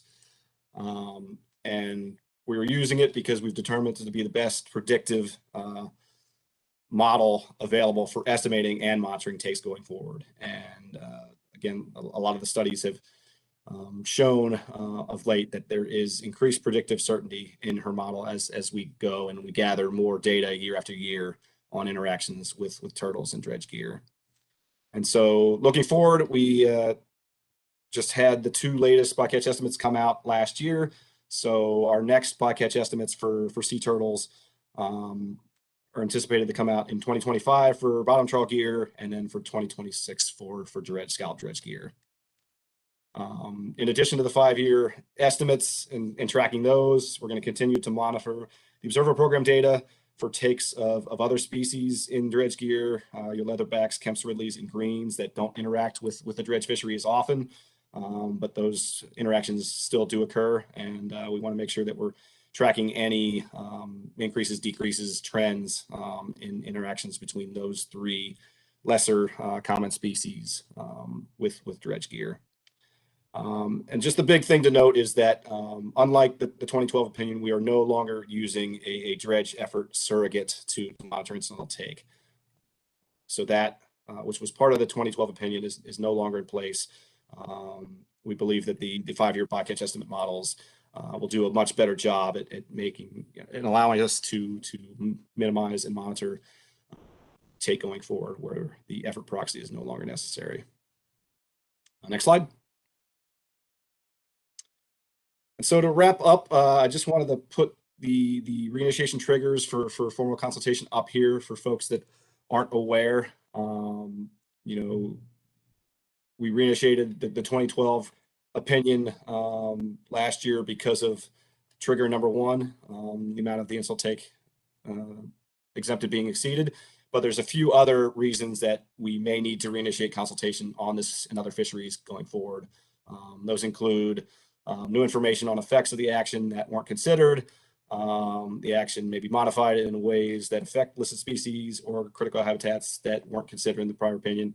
Or there could be new listed species in the future that we need to add to the opinion and consult on as well. We have a few new species such as giant manta rays and oceanic white-tip sharks, which were assessed in this new opinion, but there could be others going forward as well.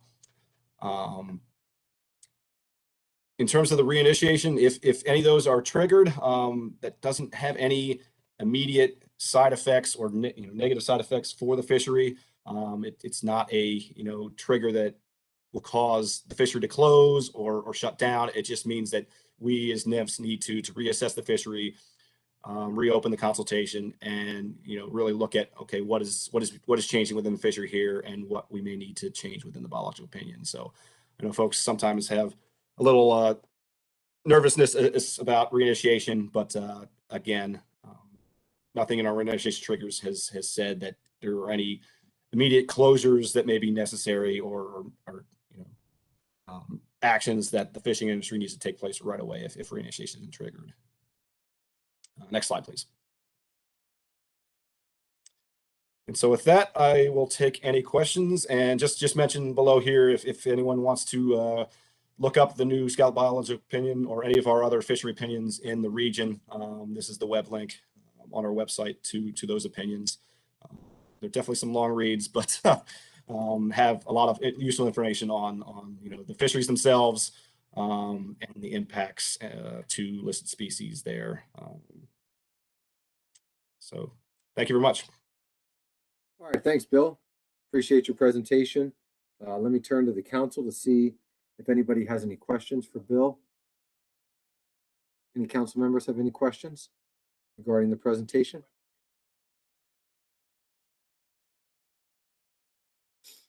Okay, I don't see any hands coming up by members of the council. We'll come back to the council in a second. I do have Bonnie Brady's hand from the public. Go ahead, Bonnie. Can you hear me? Yep. Great, thank you. Mr. Pearson, could you just go back to that slide regarding takes observed versus other takes? There you go, perfect. Now, specifically as far as in the total takes versus lethal takes, are the numbers are only for the observed or actual takes, and the others are basically the modeling saying that these amount of takes may occur? Is that correct, or am I misinterpreting what I'm reading? Yes, that is correct. So for dredge gear, we only have a 5-year estimate available for loggerheads right now. For the other 3 species, there's just too few observed records to be able to run a statistically certain model and to produce a 5-year estimate for those. So all we really have to go on is observed levels of takes of leatherbacks, Kemp release, and green turtles in dredge gear. And so that's what that in parentheses means, that we're expecting one observed interaction for each of those species every 5 years. For trawl gear, we do have estimates of take over 5-year periods for all 4 species. So you'll notice that the observed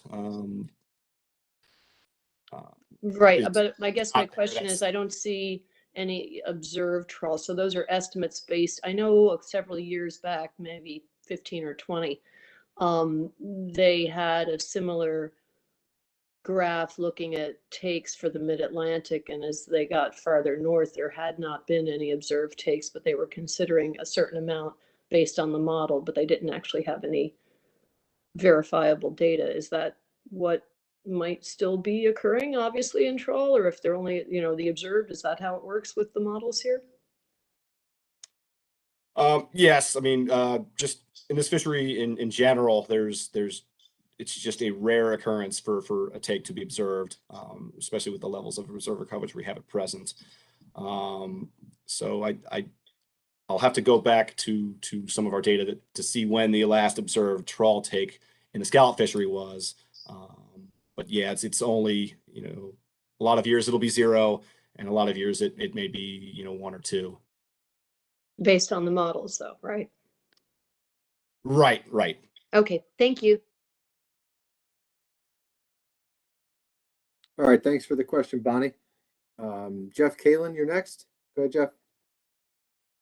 Yeah, thank you, Mr. Chairman. Thanks, Bill. I really haven't seen this presentation since before I realized that we may be pulling heads in the trawl fishery in the region. It's kind of a new wrinkle, but on this slide in particular, and I had a question about this, are these scallop trawl vessels, or are they all trawl vessels, the takes that are listed as trawl? Because my understanding is that there still are some scallop trawls operating. So,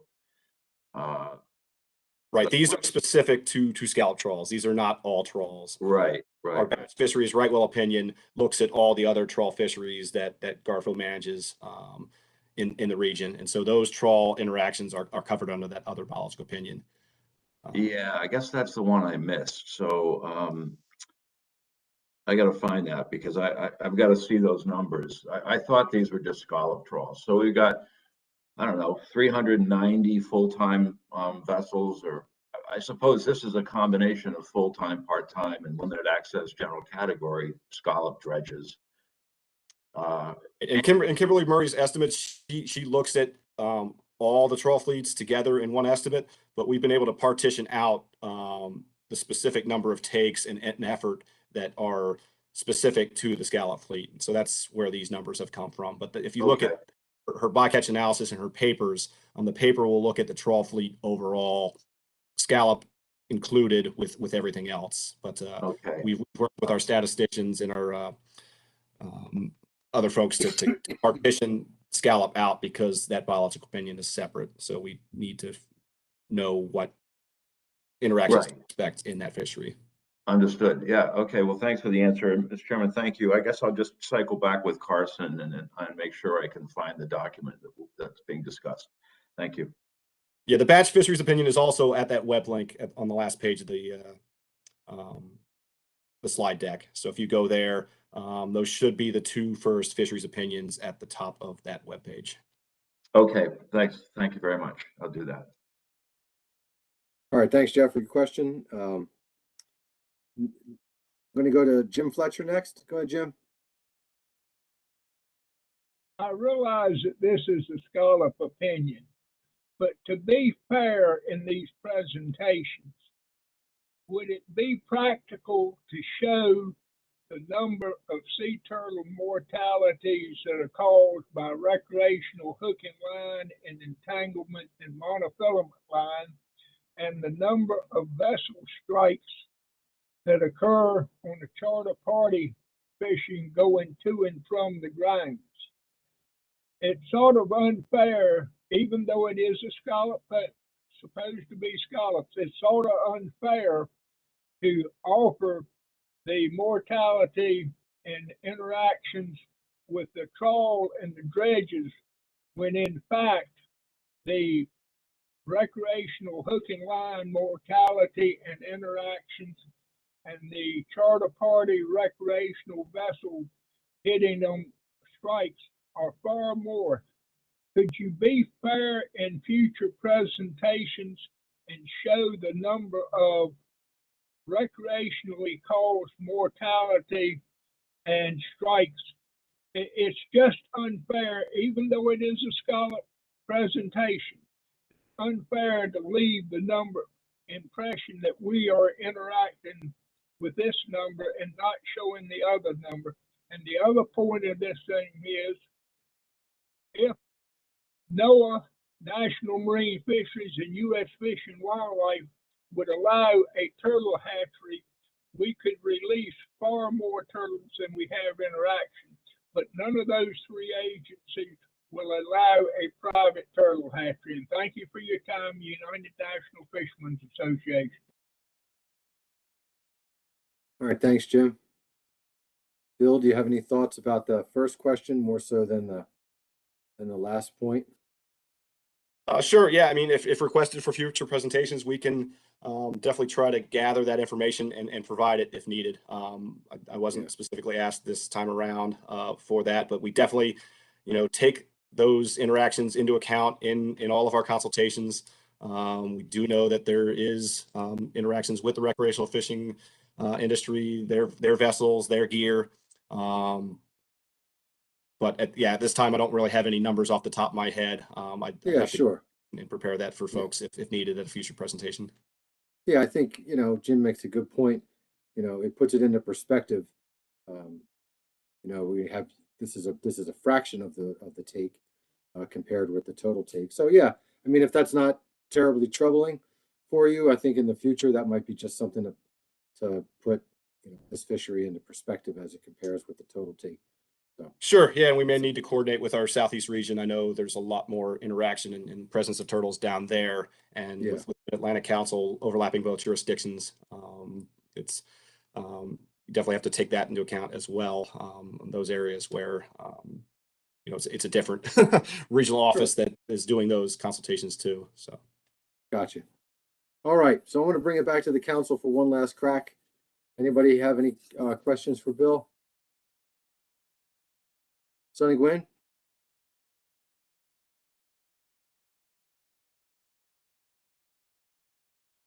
You're on mute, Sonny, if you're trying to speak. There you go. Thank you, Mr. Chair. Thank you, Bill, for the presentation. I've been looking over some of this biological review, and it's definitely confusing to me and new to me. But a question I'm trying to ask is, with the it was 2012 for the last scallop biological review, and didn't they just do one for fixed fishing gear? are you talking about the right whale biological opinion for the fisheries in the Great Yes. Atlantic? Wasn't there one? Yeah, just- so that one came out in May 2021. So we did both that one and then the scallop one within a 2-month period earlier this year. Yes. Okay, so you've had a lot of time to look at all of the information for your biological review. Is that right? How do you mean in terms of a lot of time? Well, let me get right to the question. I was looking at as far as the wind farms, and there's not that many wind farms up right now, and your biological review says not likely to jeopardize. I mean, how can you come up with that when there's not many of them up? How do you come to that conclusion? I think is my question. When there's not very many wind farms up yet, and yet we have like the end game for wind farms is supposed to be, in the thousands, is from what I'm hearing. But the biological review says it's not likely to jeopardize it.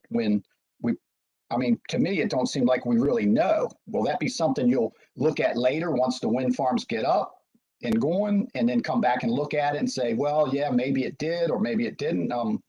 How does that work? I think. Yeah. So for these opinions, we're looking at the activity itself jeopardizing in addition to everything else that's going on.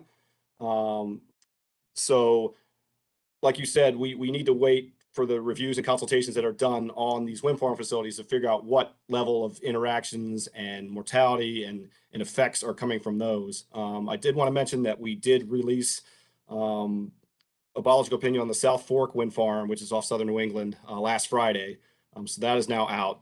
And I think another one's coming out on the Vineyard Wind Project. So we have 2 in the works right now in Garfo that will look at the effects of those wind farms specifically on ESA listed species. So marine mammals, sea turtles, sturgeon, things like that. So definitely when those come out, we do look those over.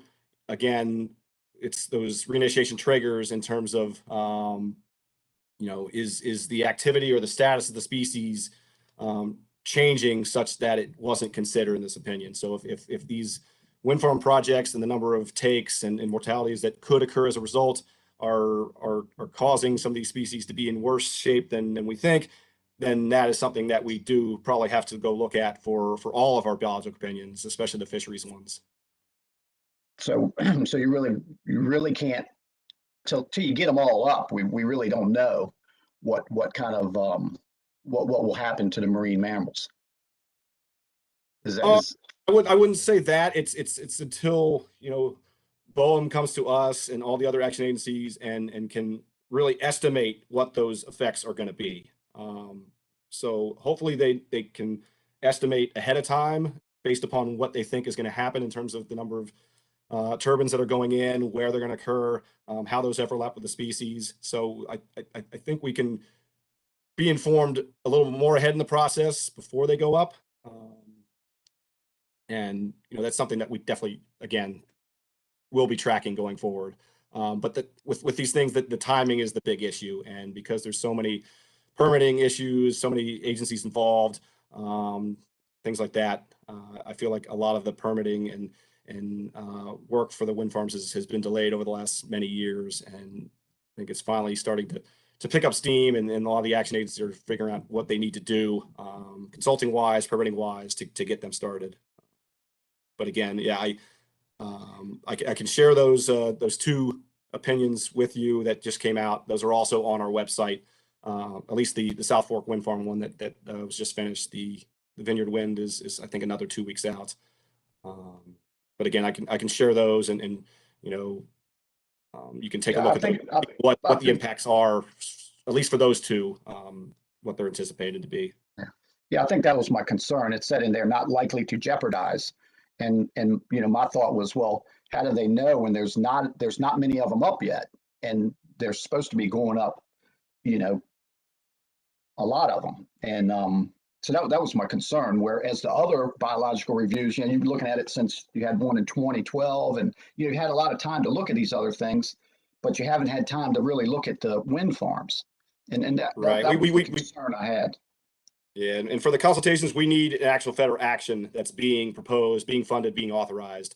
With these fisheries, they've been authorized continuously over the past, you know, many years. So, you know, we're more in a position to continuously review and consult on those than we are for these wind farm projects.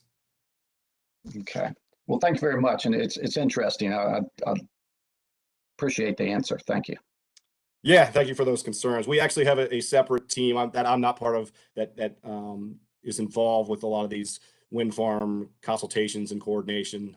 Julie Crocker from our office, I'm not sure if you're aware of her, but she's the lead on a lot of that work with BOEM on wind energy projects at Garfo. So you can always give her a shout if you have any questions. She could probably be more eloquent and in the know than I am, because that's more her field of expertise and what her team is working on.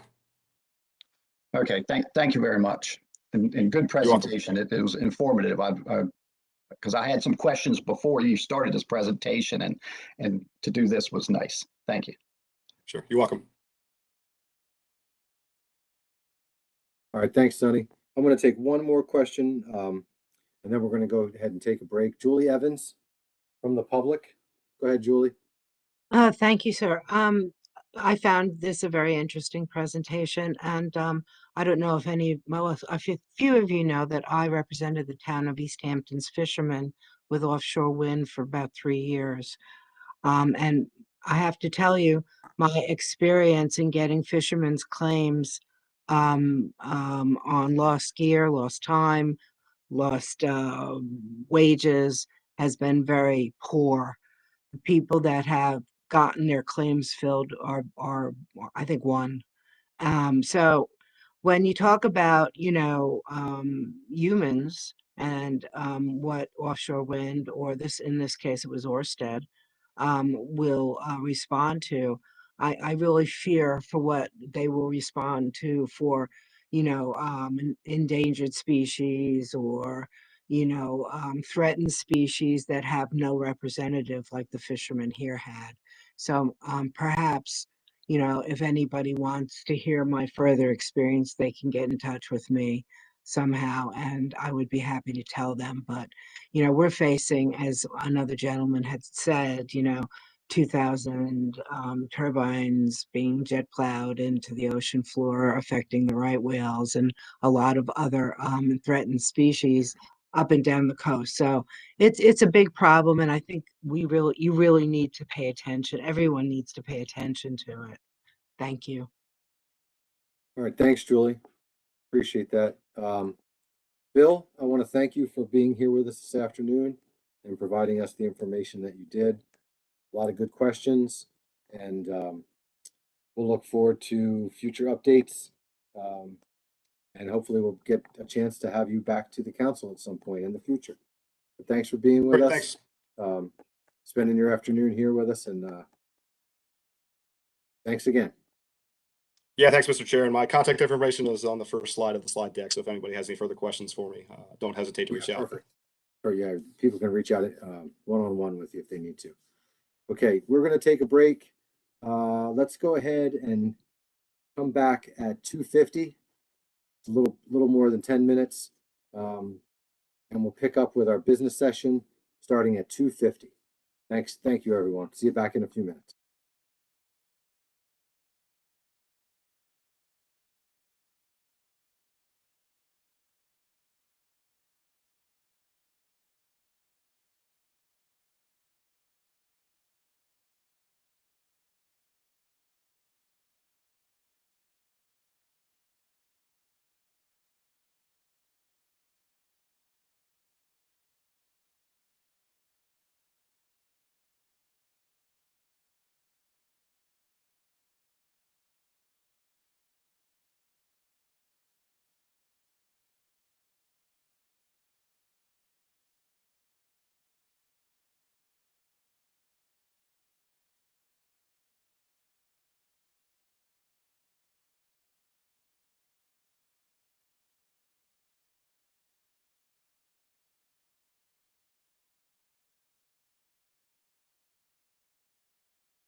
Okay, welcome back from break, everyone. I have 2:50 on my watch, so I think it's time that we move into the last phase of this month's council meeting. We're going to start our business session, which consists of committee reports. Chris is going to give his executive director's report. We're going to step through organizational reports from the federal side. And then we'll hear reports from our liaisons to the South Atlantic and to New England. And we'll conclude with continuing in new business. So with that said, let's start with committee reports. The first one on my list is the September SSC report. Dr. Paul Rago will be providing us with that report. I'm going to turn it over to Paul at this time. Go ahead, Paul. Okay. Thank you, Mr. Chair. Thank you for the opportunity to present the results of our meeting from September 7th and 8th. I'll try to be brief and we'll cover, try not to cover too much of the material we already have spoken about. So next slide, please. There are a number of topics on our agenda for last meeting. The primary one that took up most of our time and wording was related to Atlantic mackerel. The remainder of the report consists of about less than 5% of the time was spent on the other various topics. Under the general heading of boilerplate, I typically summarize sort of the conduct of the meeting, who attended, and so on and so forth. But one that I would like to highlight is the fact that we did repeat sort of the overview of the SSC process for ABC determination. I think that that's an important part to emphasize as we go forward. And it's particularly important for species for which rebuilding is occurring. We had some the general topic of the National Standard 1 guidelines, chub mackerel, thread herring, offshore wind, and some of the work group updates. And so I'll be talking about those in sequence here. So next slide, please.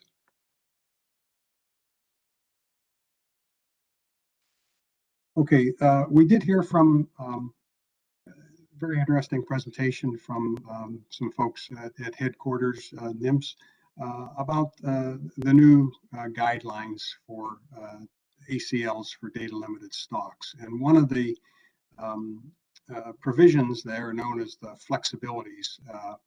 And these allow for one specification of annual catch limits in terms of numbers rather than total weight, which may be important for some species in the mid-Atlantic, but they're more appropriate for things like Atlantic or salmon and so forth out on the West Coast. There are also some opportunities for flexibility related to so-called rate-based ACLs, that is, changes in relative status or some metric of exploitation. This may be an indirect measure, such as changes in average length.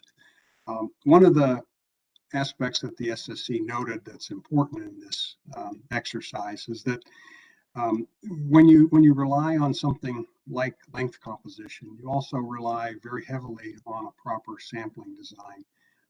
So it's very easy to get poor interpretations if you mix the so-called apples and oranges here. So having an idea of the conditions under which the samples were taken is kind of essential to using some of these length-based or other indirect measures. The SSC noted that there's some real difficulty in sort of maintaining a consistent level of risk across stocks. And the truism that risk is usually highest for those stocks with the least information. So that tends towards an increase in the degree of uncertainty as well as the concerns about potential magnitude of catch. We also noted that there are trade-offs implicit in exploitation of data limited stocks, and that needs to enter into the formal process for setting the annual catch limits. And we were informed that NIMS is reviewing some of the legal constraints associated with application of these approaches, that is more joint effects kind of things.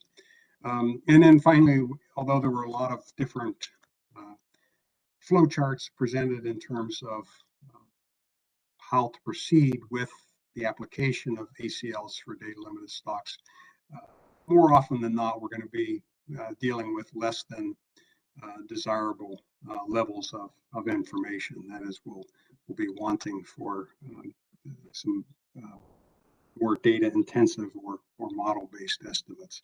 One of the things that one of our members noted, of course, was that the scientific literature itself is not really settled on the utility of many of the data limited methods, and that they have found to date that many of the approaches have had somewhat poor performance. They were once considered promising, but especially those that rely only on catch. So caution is sort of appropriate there.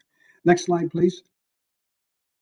Our next topic, and we talked about this yesterday, and some extent, so I won't repeat anything.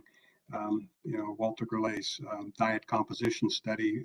Our comment was that the digestion rates really do have a big influence on the interpretability of data, and we also noted that, and as you saw in the presentation, you do seem to retain a lot of hard parts such as squid beaks, so their retention within the gut does have some implications for interpreting their historical or their most recent catch or consumption history. Chub mackerel are rare in the MRIP intercepts, and as you would expect, the portional standard errors are quite high, oftentimes around 60% or more. And then finally, one of the SSC recommendations highlighted in red there was that there are a lot of chub mackerel fisheries around the world, both in the Atlantic, South Atlantic, Africa, and closer related species in the North Pacific. So we suggested that would be an appropriate avenue of research for further investigation. Next slide, please.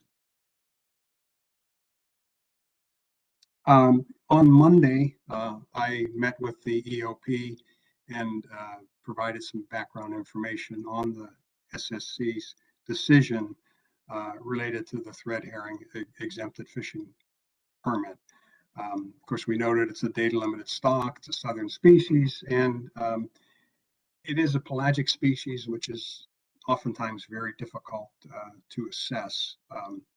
The SSC was approved sort of the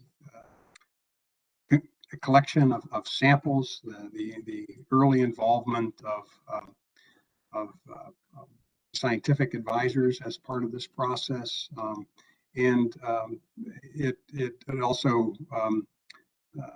was appreciated sort of a direct willingness to consider additional sampling. For example, fat content of croupiids is being traced and tracked by the center.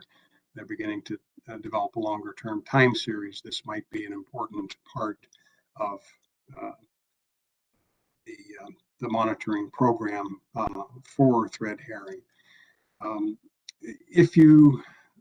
In terms of long-term understanding of stock dynamics, one of the key things is getting some idea where the stock is before you start to exploit it.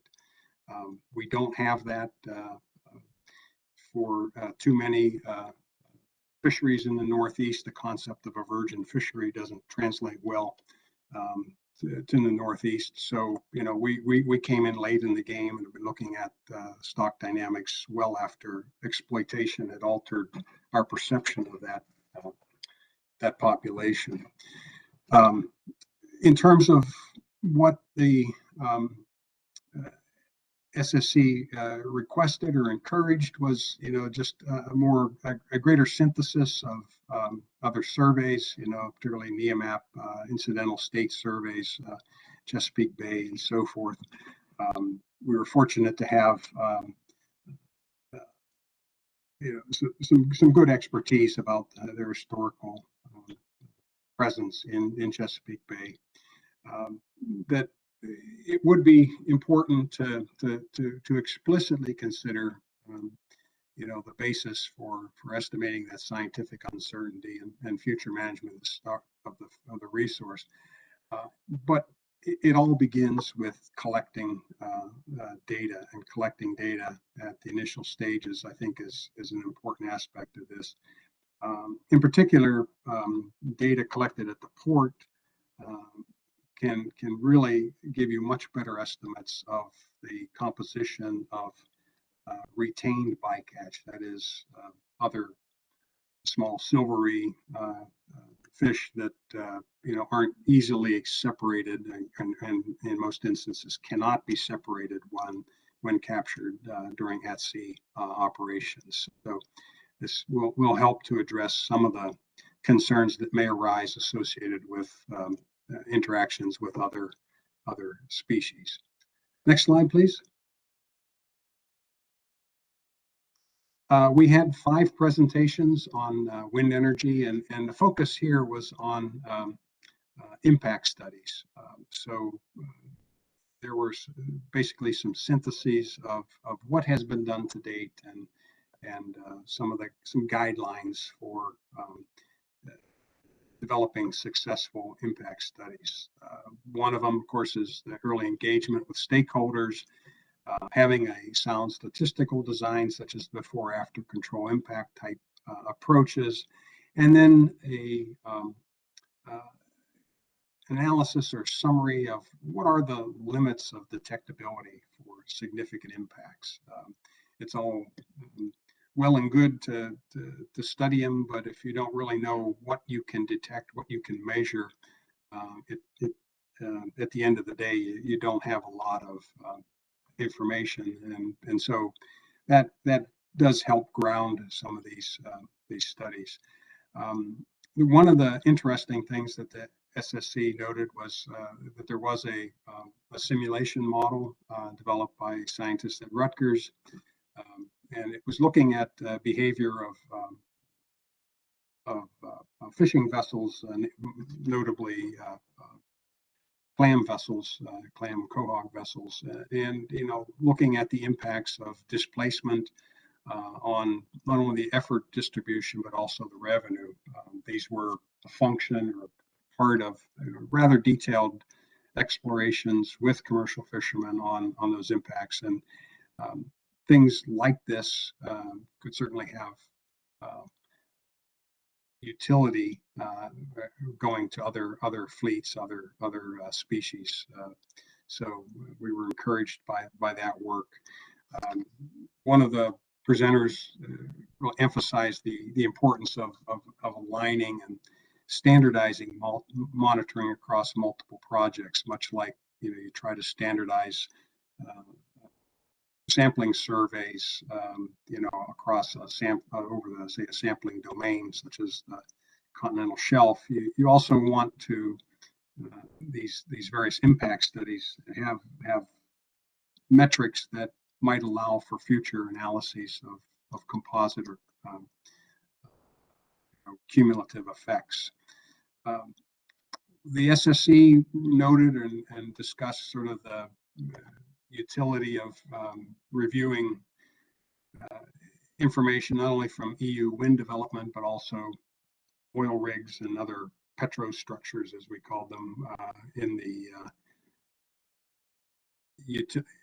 terms of impacts. And so there's a lot of literature out there that developing literature that can be used.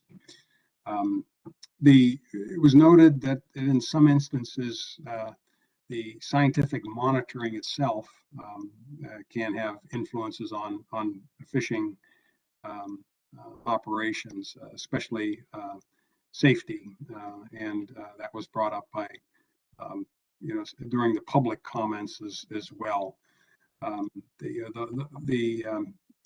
Julia gave us Julie Beatty gave us a nice introduction overview of some of the overlap analysis tools that can be useful in terms of highlighting that those intersections of fishing activities and resource development. And so we certainly appreciated that. It was noted during public comments that really need to consider the entire life cycle of the wind energy projects, not only from inception, but also through the decommissioning process. And then finally, expressed the need for sort of active outreach to fishing communities in all aspects of the project. And that is especially safety concerns, not SAFTR concerns. Those are some of the notions that we felt were take-home messages from that. And there are more details, of course, under tab 8 in your report. Next slide, please. The Economics Working Group reported on its project, on its progress to date. There have been 2 research set-aside workshops conducted, one in which the Economics Working Group supported on research priorities, and then also on mechanisms for raising funds, i.e. auctions versus bilateral arrangements. Next week, we'll be talking about monitoring and enforcement, and those presentations are well underway. The final workshop is intended to be an in-person workshop sometime early in 2022.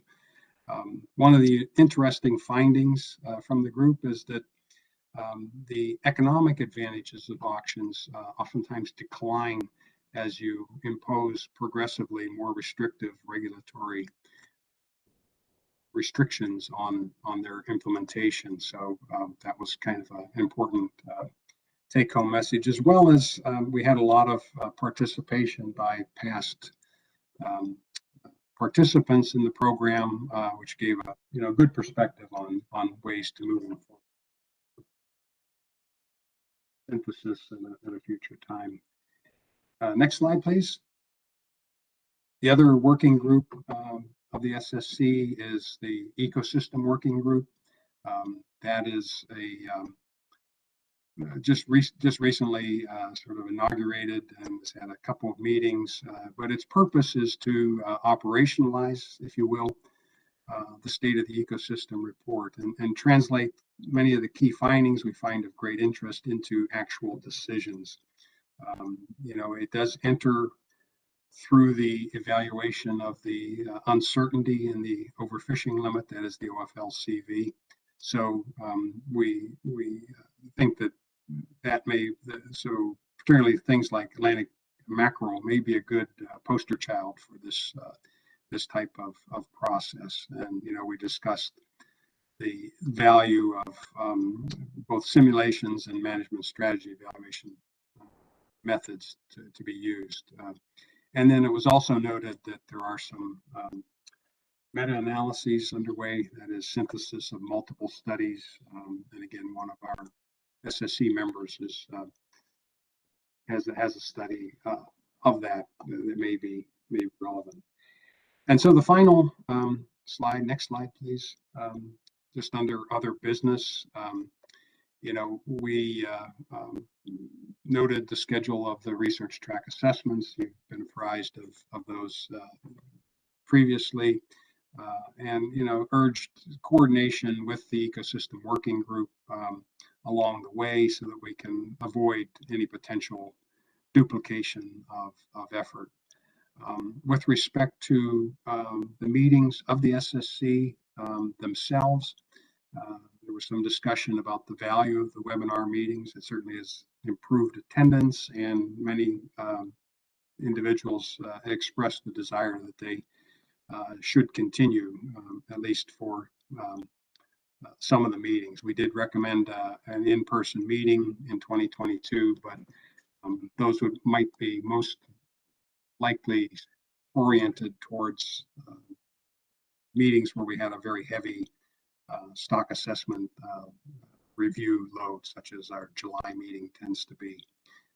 Just updated the National SSC meeting is still scheduled for 2022. This has been delayed 2 years now, so in Sitka, Alaska. And then finally, just another kind of general note is the we've started down the path of some rather explicit exploration of rebuilding strategies, most notably with Atlantic mackerel. As I said in last time, this is basically a shotgun marriage of science and management. But in order to really sort of put a fine point on this and to make sure that everybody understands not only what is being asked for, but also some of the interactions that might arise. There may be some value in a formal meeting to sort of understand the perspectives and the constraints. You know, this intersection between the policy and science has many different flavors, and many of those will be revealed as the methods are applied. So it's trying to make sure everybody has a common understanding. So that's all I have for this presentation. If there are questions, I'd be happy to try to answer them. Thank you, Mr. Chair. Yeah, thanks, Paul. Appreciate your presentation. A lot of good information in there. Let me turn to the council and see if anybody has any questions for Paul on his presentation. Kate Wilkie. Thank you, Mr. Chair, and thank you, Dr. Rago, for the presentation. You covered a lot of different topics. I have one question about the thread herring, and you talked about potentially the proponent considering taking additional sampling to investigate fat content. And I recall that that's a part of the state of the ecosystem reports, and that's an indicator that's being tracked. The additional sampling that might be done, is that more to just kind of an add-on that would contribute to monitoring that indicator, or would that actually give us information about the thread herring fishery population dynamics, impacts, etc.? Yeah, thank you, Kate. That is it's basically baseline data. You know, we don't have a time series on this, so this would be the starting point for it, and so we don't have a history of its future or its past conditions. So this would be just, you know, opportunistic sampling to sort of add to the list of forage fish and their fat content. It is the information provided to the SSC indicated that thread herring are generally less fatty than some of the other clupeids, and other forage fish. So this might be a useful contrast in terms of those comparisons. Thank you. Okay, thanks for that information. All right, thank you. Any other questions for Paul? Michelle Duval.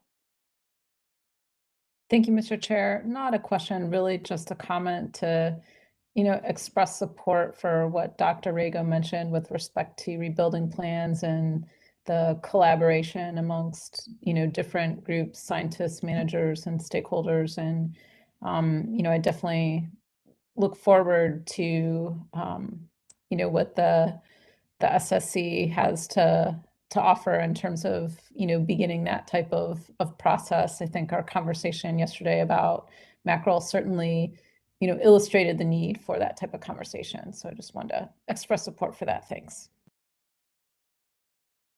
Yeah, thank you, Michelle. Yeah, we have lined up a few victims as well in terms of SSC members who are willing to participate. So we look forward to the collaboration as well. Thank you. Yeah, thanks, Michelle. Thanks, Paul. Anyone else? Anyone from the public? Any questions for Paul?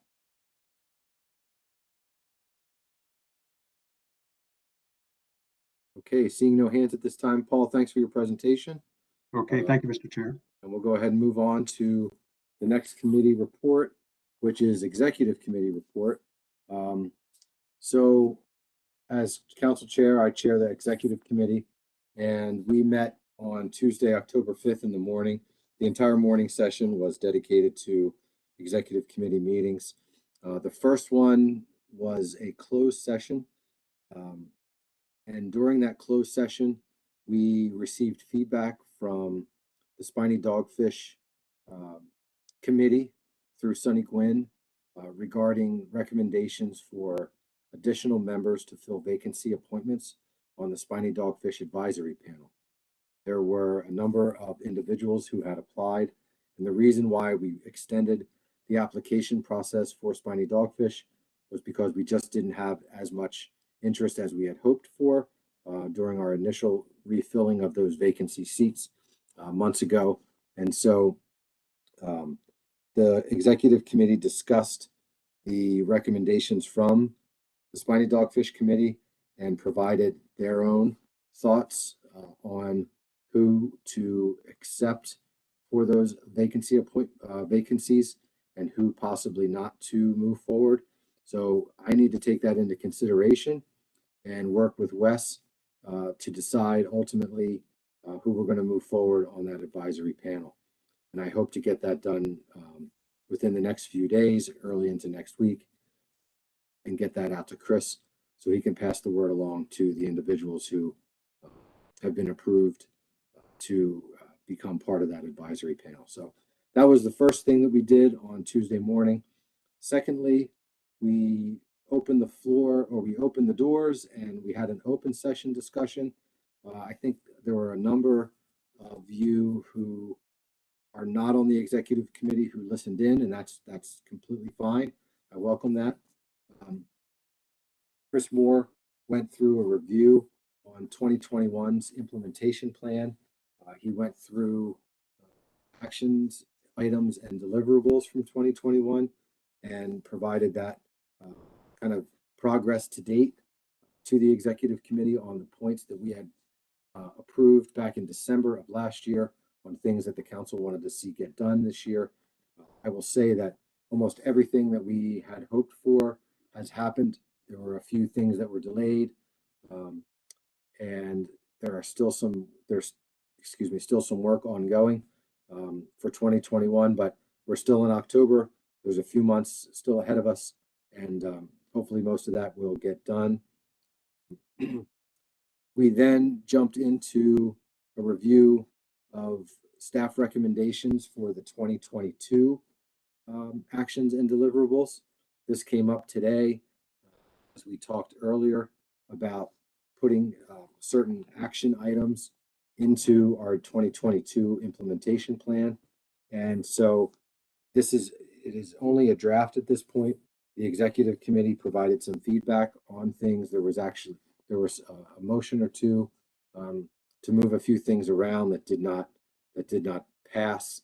So at this point now, we have a draft 2022 implementation plan that will come before the full council in December. And at that time, there'll be an opportunity to discuss with the full council prioritizing certain elements of the plan, maybe moving things around from potential or possible actions to putting those into the species-specific actions that would be a higher priority than the possible action. So stay tuned for that draft. It'll come out in meeting materials as we prepare for our meeting in December. That was it at this point. Are there any questions that I can try to answer regarding the executive committee meetings earlier, yesterday?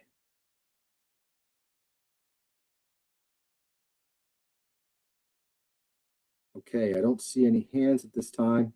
Anyone from the public have any questions I might be able to answer?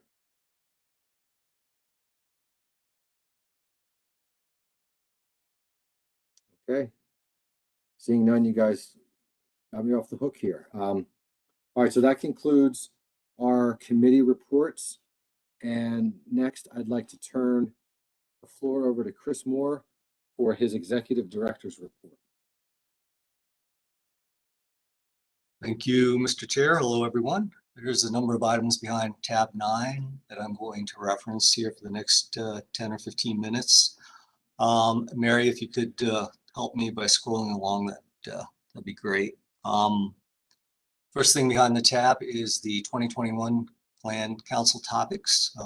If you notice in that list of council meetings, we don't have the October council meeting in here, but we do have an October meeting scheduled with the commission's policy board. That meeting is scheduled for October 21. It's going to be a virtual meeting to talk about the harvest control rule. So I think everyone has received notice of that meeting. You should have that on your schedules. I think if I remember, the meeting starts at 12:45 that day. The next meeting after that is our December council meeting, scheduled to be held in Annapolis. We are hoping that that's actually going to happen, that we'll have a hybrid meeting. We're planning for a hybrid meeting, but we don't know for sure yet. So we'll know by early November whether in fact that's going to happen. Of course, once we make that decision, we'll let everybody know. It's a big meeting. Typically our December meeting is a big meeting. There's a lot of things there on the list that we plan to do. I expect that the meeting will be 3.5 days at least. As we've talked about, we're going to be looking at the 2022 implementation plan. We're going to hear more about the rec reform stuff. We do plan to take final action on that allocation amendment for summer flounder scup and black sea bass, as we discussed earlier this week. Also, some other things related to summer flounder scup and black sea bass, specifically management measures for those species, recreational management measures for those species, recreational management measures for bluefish. Looking at a review of the 2020-2024 research priorities document, and a number of other things. You can take a look. I don't have to read that to you. One of the things that we will be looking at is an update on the sea turtle bycatch issue. We touched on that a little today, but we'll hear more about it in December. Any questions before I move on to the next items beyond the tab?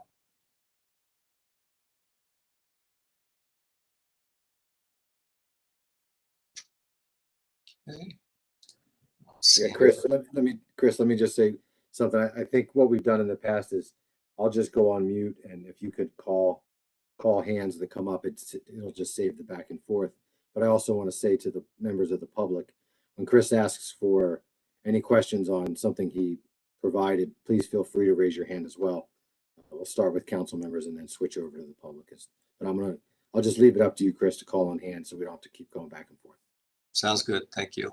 So the next item behind the tab is something we just talked about in Paul's discussion of the SSC meeting. That has to do with everything thread herring. So this is an update on where we're at with thread herring. It details the steps we've taken since we first became aware of the EFP. You can take a look at that just to give you a brief summary. We first started talking about it in June of 2021. In the memo to me from Brandon and Julia, they talk about what the deal is with that particular EFP, summarizes it, or they summarize it. We did have the SSC review that Paul just talked about. The EOP did meet on Monday to talk about it as well. And basically, that's the long and the short of it. But before I leave thread herring, I want to turn it over to Kate to see if she has any additional comments related to her EOP committee recommendations in this week's meeting. Kate? Thanks, Chris. I just have a couple short bullets to report out from that committee meeting that was held Monday. Staff is working on an official summary in the form of a memo, but I can give some general takeaways and recommendations that came from that meeting. So as I said, I think yesterday was that there was some hesitancy from the committee to comment on the EFP application, and the committee was somewhat unsure how to approach the review of the EFP since it's the first one under the unmanaged forage amendment, and there were some concerns about the precedent that it will set. There was no clear consensus from the committee regarding the support or not of the EFP. Some members were supportive, some were unsure, and others felt they needed a bit more information to make a decision. But there was general agreement that the intent of the unmanaged forage amendment was not to prohibit consideration of new or expanding fisheries for forage through an EFP. However, the committee was unclear if the sampling program and approaches identified in the application actually provide the necessary information to determine the viability of the fishery, or impacts to stock, existing fisheries, fishing communities, and the marine ecosystem as intended in the unmanaged forage amendment. So the committee discussed that the applicant might consider efforts and provide clarity in their application to collect additional information or conduct other analyses. And the final memo that staff is working on will contain more detail of this discussion and recommendations. And then finally, the committee recommends that the Ecosystem and Ocean Planning Committee review the application again once it's actually published in the Federal Register. And prior to that committee review, the intent is to have an AP meeting so that the AP can provide some comments to the committee for consideration. And then the purpose of that committee review would be to compare the published application to the original and see how the SSC and the committee feedback might have been addressed.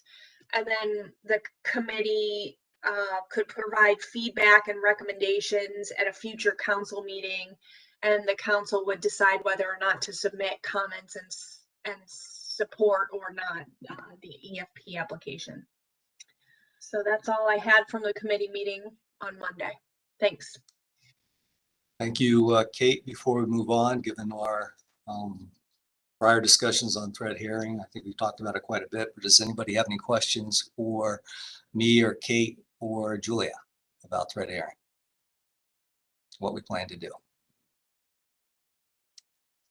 See any hands, so let's move on.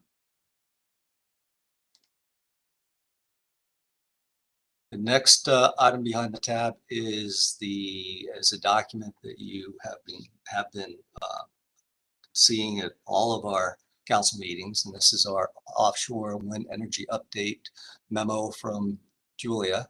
So Julia does this for us because we asked her to, and basically provides everything that has happened since our last meeting related to wind development, or specifically offshore energy, mostly wind. So you can take a look there at all the bullets that Julia has put in the memo. Note that we have put together, Julia has put together a number of letters that we've sent to BOEM. Those are listed there as well. I want to thank Kate for all her assistance in reviewing those letters before they go out to BOEM. There's been quite a few of them, and we expect that there'll be more. So again, those are the list of letters there. If you haven't seen them, then you certainly click on those links and read those letters for yourself. There's some other bullets there. Again, I'm not going to read these to you, but certainly you can take a look. And if there's any questions, you can follow up with me or Julia as it relates to each one of those individual items. The next item behind the tab is a letter that we received from American Clean Power. And this letter is in response to a letter that we sent them in July. So remember at our June council meeting, we had a good discussion about everything wind as related to black sea bass and black sea bass fisheries. That discussion in June was stimulated from emails that we had received from Lonnie Hawkins related to his concerns related to a very specific issue that is captured in the second paragraph of that letter.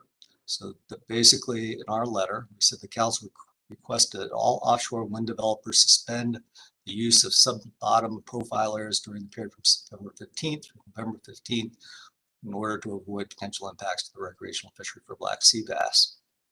And so that was our request that we sent in the letter.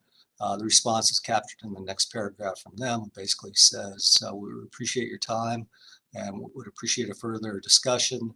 But basically, note that given regulatory requirements conducting these things, we're unable to accommodate your request at this time. So that's the long and the short of it. On that first page of the letter, they go into more detail in the following pages. If you haven't seen the letter, then take a look at that. The next item behind the tab is a report by the National Academy of Public Administration. The report is entitled National Marine Fisheries Service Budget Structure and Allocation Review. It's 100 or so page report. It's something that I provided to you in an email earlier, or actually last week.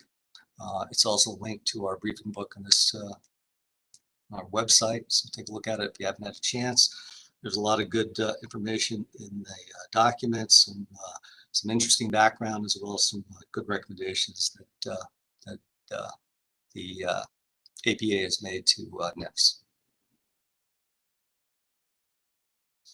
Any questions about any of that before we move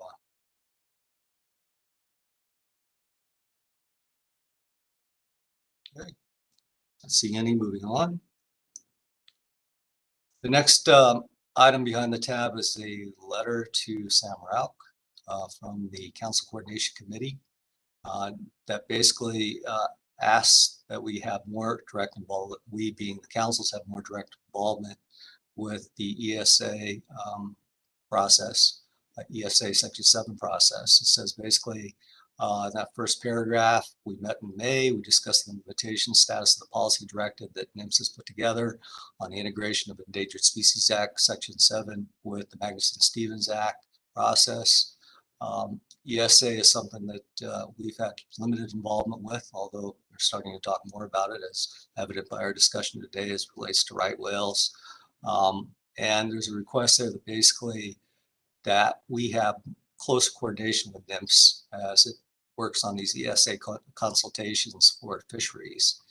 And we did get a response from Sam, the letter dated September 14th, basically indicating that he is committed to working closely with the councils to enhance our working relationship, and has directed the Office of Sustainable Fisheries and Protected Resources to work with NOAA Fisheries regional staff to identify opportunities to improve existing processes for conducting these Section 7 consultations. The next item behind the tab is a letter to Guy Simmons, who is the Senior Vice President for Sea-Watch. Basically, this letter is from Mike Petney,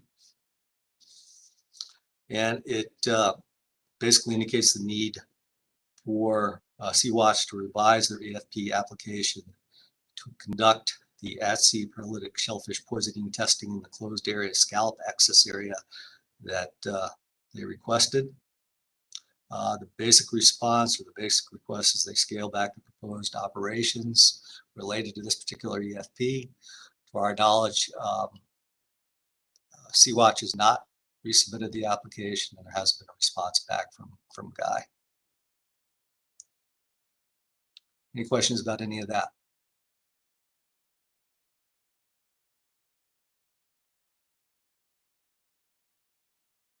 Seeing none. The next couple things behind the tab are letters that on an issue that we talked about before. And in fact, I think we've seen both of these letters. One is the first letter is our letter to Andy Strelchak, who was the acting regional administrator, who is now the regional administrator in the Southeast, and it detailed our concerns related to the for-hire reporting amendment that was implemented by CIRO beginning in January of this year. Specifically, concerns related to the economic questions in that particular EBTR regulation. And our letter was we did get a response to the letter from Andy. And there was a similar letter that went from the New England Council to Andy expressing similar concerns. And these letters, our letters and the response from Andy, were discussed at the South Atlantic Council meeting in September. I was not at the meeting, but I do understand that they had a lengthy discussion at that particular meeting. The the folks from CIRO basically indicated that the questions were important to collect socioeconomic data to better respond to things like disaster relief. We also thought that the economic questions were important to help them understand the charter sector better. The region did indicate that those specific questions were not codified in the regulations, but it was something that could involve the South Atlantic Council if they wanted to revisit those particular questions. As I understand it, South Atlantic Council did not take any action to revise or change the questions. I know that it was a lengthy meeting, maybe, and they did run out of time, so I'm not sure if the conversations in the South Atlantic Council are over or what, but maybe this is, at this point, I could ask Chester or Dewey if they have any additional comments on that particular conversation.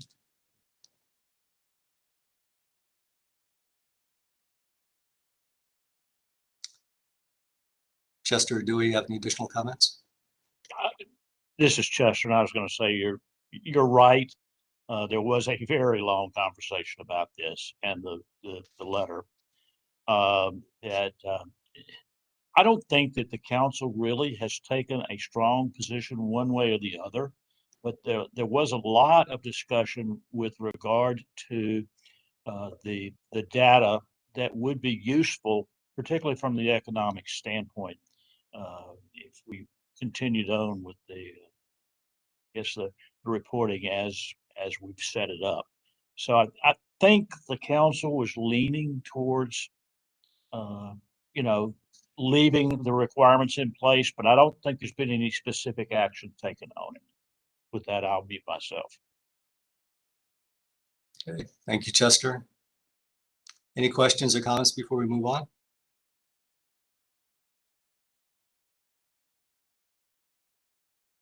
Okay, not seeing any. There are a couple supplemental documents that were posted to the website, to the briefing book, that just to make you aware that they're there. One document is the document that Paul referenced earlier in his presentation related to National Standard 1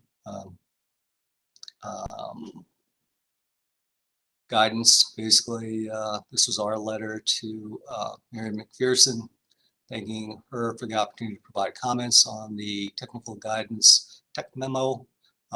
Again, this is something that Paul talked about just a couple minutes ago, so I don't think we need to go into that, but those were our very specific comments if you're interested in reading that letter. Finally, the next thing that's attached is our letter in response to a request for comments on HR 4690, Sustaining America's Fisheries Future Act. Has everything to do with Magnuson-Stevens reauthorization. Thanks to Mary's hard work, we were able to put together this response, a very detailed response, capturing comments, most of which we've made previously on other documents related to Magnuson-Stevens reauthorization, but also including some new things that we also added. You had a chance to review that. We didn't have a lot of time to review that document, so hopefully we captured everyone's comments as it relates to our response. Certainly, if there's anything that we missed, let us know. It's likely that we'll have opportunities to comment on Magnuson-Stevens reauthorization again. I received a note from Dave Whaley today that, in fact, the House Natural Resources Committee has scheduled a legislative hearing on this particular bill, plus that other bill from Don Young. I think it's HR 59. Those two bills, those two Magnuson-Stevens reauthorization bills, will be considered at a hearing on November 16th. And I'll send around the link once we have it so that anybody who's interested can watch that virtually. So with that, Mr. Chair and everyone, I'm done. If you have any questions or comments, now's a good time to voice those questions. Any questions? Wes? Thank you. This is really unrelated to your whole report. Any chance, I don't know what staff is coming into the office now, any chance we can get back to having briefing books? You do have a briefing book, but you're thinking about a printed briefing book, right? Exactly, the printed one that I have right on my desk here, yes. Yes, so we can accommodate individual requests. We have not, we've only, yeah. So we've been printing one briefing book that I've attempted to bind for Mike to help him with the meeting. And typically they fall apart because I'm not really good at binding for whatever reason. So there are a handful of folks in the office, and if in fact you want a bound copy of that, I'll do my best to get one out to you, Wes, prior to the meeting. All right, thank you. Other questions or comments?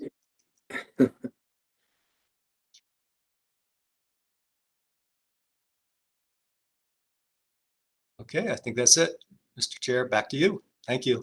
Yeah, thanks, Chris, and thanks for your report. I'll just tell everybody, if you do want a briefing book, keep your expectations very low if Chris is going to bind them. The few that he made for me, they fell apart before they even came through the door. But it's all good. It's not his. He's not Jan, but I do my best. I know he's doing his best. It has helped me keep track of things and be able to stay organized for these meetings. So, but thanks for all your hard efforts, Chris. I know you try hard on this. Yeah, and seriously, you know, we have attempted to get away from the bound briefing books, but we have accommodated individual requests. So if there's someone that really wants a bound briefing book, we can definitely provide that to them prior to the meeting. So just send me an email and let me know. All right, thanks, Chris.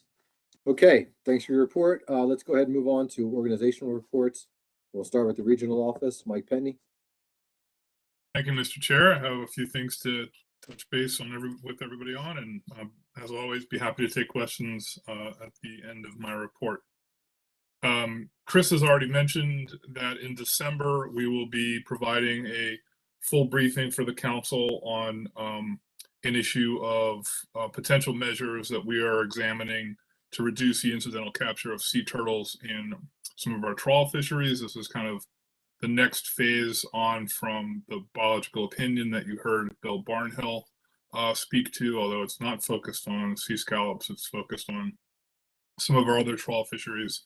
But we just wanted today to give you a heads up to look for that in December, and that will be the start of a longer process where we're looking at new research, new potential gear changes, and modifications that might be considered to reduce bycatch of sea turtles in some of our trawl fisheries.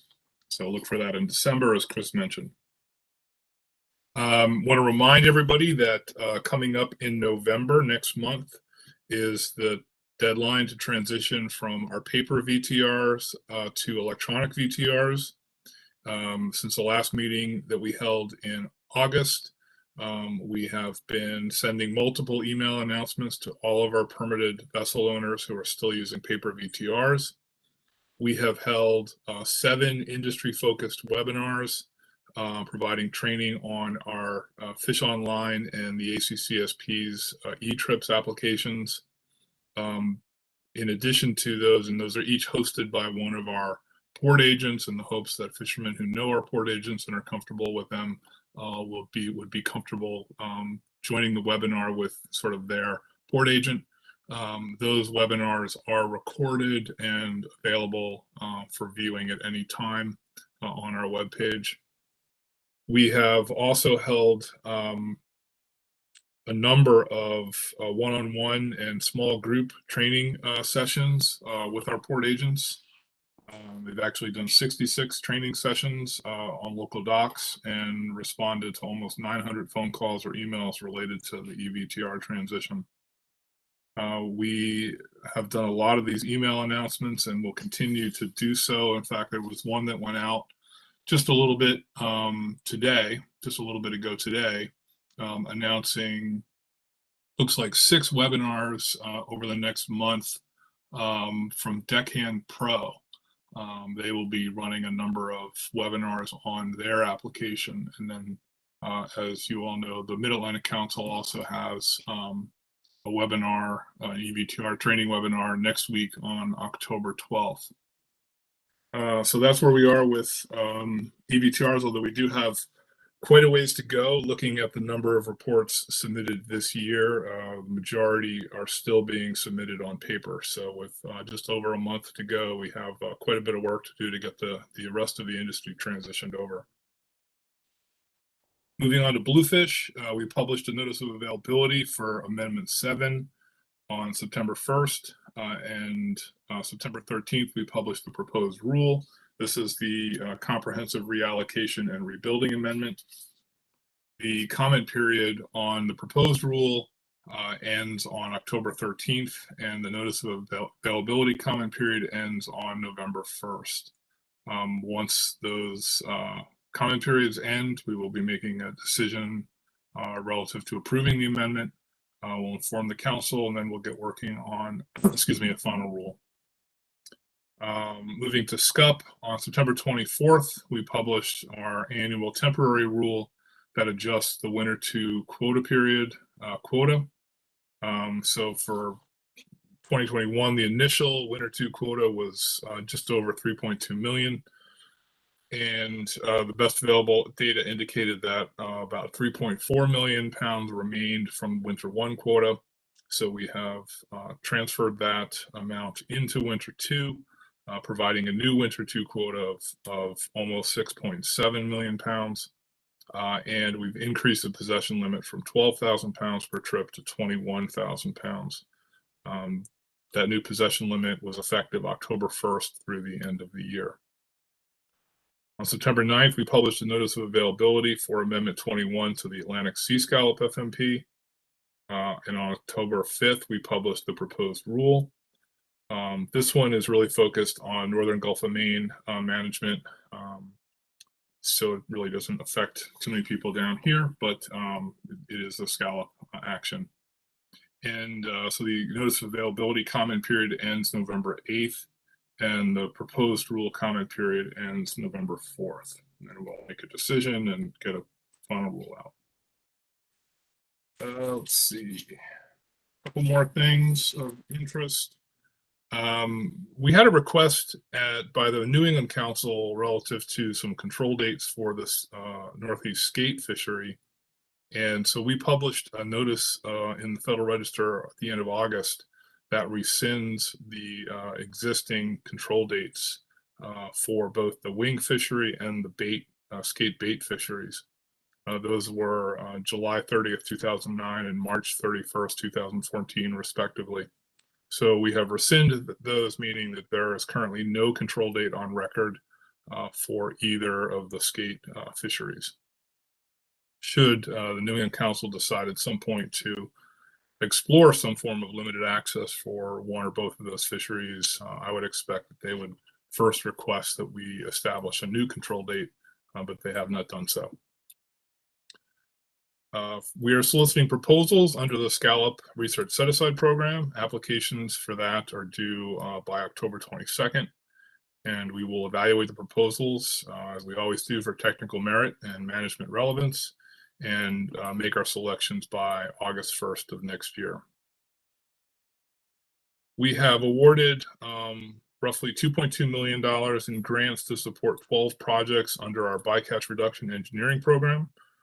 That's national. Out of the 12 awarded projects nationally, 5 were in our Greater Atlantic region, totaling just about half of the total 2.2 million, so just under 1.1 million. And the projects in our region are focused on developing gears to reduce interactions between whales and turtles in vertical buoy lines, reducing the capture of Atlantic sturgeon in large mesh gill nets, and increasing our knowledge of pork-eagle bycatch in the groundfish bottom trawl fishery. And the last item I have is also related to Amendment 21 to the Sea Scallop FMP. As I mentioned, we published a rule on October 5th. Along with that rule was a section requesting comments on a revision to under our Paperwork Reduction Act approvals. This revision would expand the number of scallop vessels required to carry observers and call into the observer program to include those Northern Gulf of Maine vessels. We're looking for comments on that change, and we'll accept comments under the Paperwork Reduction Act process through November 4th. And with that, Mr. Chairman, I will stop and see if there's any questions. All right, thanks, Mike. Appreciate your report. Does anyone have any questions for Mike?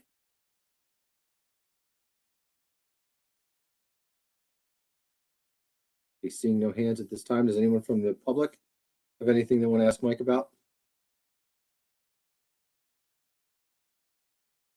Seeing no hands from the public, come back to the council. Peter Hughes. Go ahead, Peter. Thanks, Mr. Chairman. I couldn't find my raise hand feature fast enough. Mike Petney, have you, what are you hearing about in-person meetings on the federal side? Just wondering what those discussions are starting to look like. Mr. Hughes, could you clarify what types of in-person meetings you might be referring to? Well, it would be federal employees attending committee meetings, AP meetings, council meetings, and so forth. Understood. At this point, as we're doing with basically everything else, we're looking very regionally focused in terms of whether staff are authorized to go into their normal workplaces.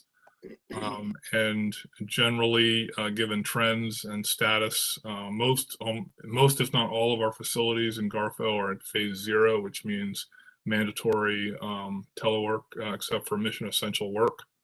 Our port agents are actually, most of our port agents, I believe, are working in their offices because those are one-person offices, and they're allowed with certain constraints to meet with industry outside for small, individual one-on-one or small group meetings on the EVTR. Other than that, we are all still expecting to be in a virtual world for at least, the next month or 2 months. Thank you, Mike. All right, thanks, Peter. Thanks, Mike. Any other questions for Mike before we move on? Seeing no additional hands. Thanks for your report, Mike. Appreciate it. We're going to go next to the Science Center. John Hare. Great. Thank you very much, Mr. Chair. I guess I'll start right where Mike left off, talking about sort of where we are with COVID and our work environment. As Mike indicated, we are in a maximum telework mode still. What that means for the Science Center is, most of our office work is being done from home, but most of our field work is going on, and much of our laboratory work is going on in the facility. So preparing for field work and destaging from field work and then doing laboratory work. So, but as Mike said, our status is determined. It's a national level screening criteria. And then, once a week we hear, if our status is going to change going into that next week. And so, as Mike indicated, most of our facilities in the Northeast are in phase 0. And, with the positive case trends, we are hopeful that we will be sort of relaxing our, mandatory telework stance in the coming weeks. In terms of our surveys, we have been working very hard to be successful in completing our field work. Just running through the list, our Atlantic Marine Assessment Program for Protected Species completed their work this summer. We had a sea turtle cruise that completed this summer. Our North Atlantic right whale cruise is at its halfway point. The ship was in Woods Hole this morning when I was walking down there, and they're going out to finish the second half of that survey. Bottom trawl survey is underway. Leg 1 was very successful, sampled the entire southern area of the survey domain from Cape Hatteras up into sort of south of Rhode Island. Leg 2 will start end of next week, I believe, and then there'll be a third leg to finish it off. We completed our summer ecosystem survey program, and we have a fall ecosystem monitoring program cruise, which was preparing to go out. We completed the Gulf of Maine shrimp survey, and we've got our fall Gulf of Maine bottom longline survey getting ready to go out. One survey which we did have particular problems with this summer, and it is going to affect sort of our ability to support the Mid-Atlantic Fisheries Management Council, is our Ocean Quahog and Atlantic Surf Clam survey ran into vessel problems, and so only I think about a quarter of the survey area was sampled. And so we're working with the council and with the assessment scientists to just kind of reevaluate and then plan survey activities for next year. It's unfortunate. It'd really be sort of the second year in a row that we have not been able to fully execute that survey. In terms of observers, we're continuing to deploy observers in all 4 of the observer programs. Most observers are vaccinated, and to date, the extent of COVID among observers, among fishing crew and fishing captains that the observers are interacting with has been minimal. So we're very fortunate to have that be the case. We are continuing observer training, and we have 2 back-to-back at-sea monitoring program trainings that started this week. We've goes till November 15th, and we awarded grant through the Atlantic States Marine Fisheries Commission to provide sort of additional observer training to Coonamessett Farm Foundation following our protocols, but to provide the added capacity that will be needed for the at-sea monitoring program as that program goes up to 100% coverage next spring in May. We do have a backlog of observer data. As we anticipated, as a result of the extended waiver last year, we lost a number of observers, left the observer program to find other work. We also lost a number of observer debriefers owing to the lack of work. So we are currently bringing on new debriefers. I believe 2 started this week, and we've got 3 or 4 more coming shortly. And we'll be training them and then working to get through this backlog of observer data that we have and that we anticipated as a result of the waiver last year. In terms of assessments relative to the Mid-Atlantic Fisheries Management Council, the research track working groups for elix and butterfish are underway, and we formed the working groups for spiny dogfish, black sea bass, and bluefish. For the elex research track working group, we did bring in a facilitator to work with that working group to help them get to address their terms of reference and be successful in completing. And I do want to thank Chris Moore. It was a Science Center, Mid-Atlantic Council sort of joint discussion and joint effort to give that working group a little bit of extra help in terms of organization and completing the work that they have to do. We had management track peer reviews in September for 2 of the New England Council stocks. We're still working to finalize the 2022 assessment schedule. The research track assessments for haddock were delayed. That then pushed our ability to do management track assessments in 2022 then was compromised because we had the research track still ongoing. And the Northeast Regional Coordinating Council is working to finalize that assessment schedule. So we all have an expectation of what assessments are going to be done next year. And that's it's an active conversation, which is going on via email at this point in time. In terms of the June management track, we heard from Dr. Rago earlier about what was covered there. Our cooperative research group is very active. They've got work with the short fin squid, sort of an electronic size monitoring pilot project, which is underway.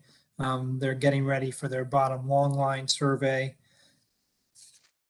And they're heavily involved in a number of the research track assessments.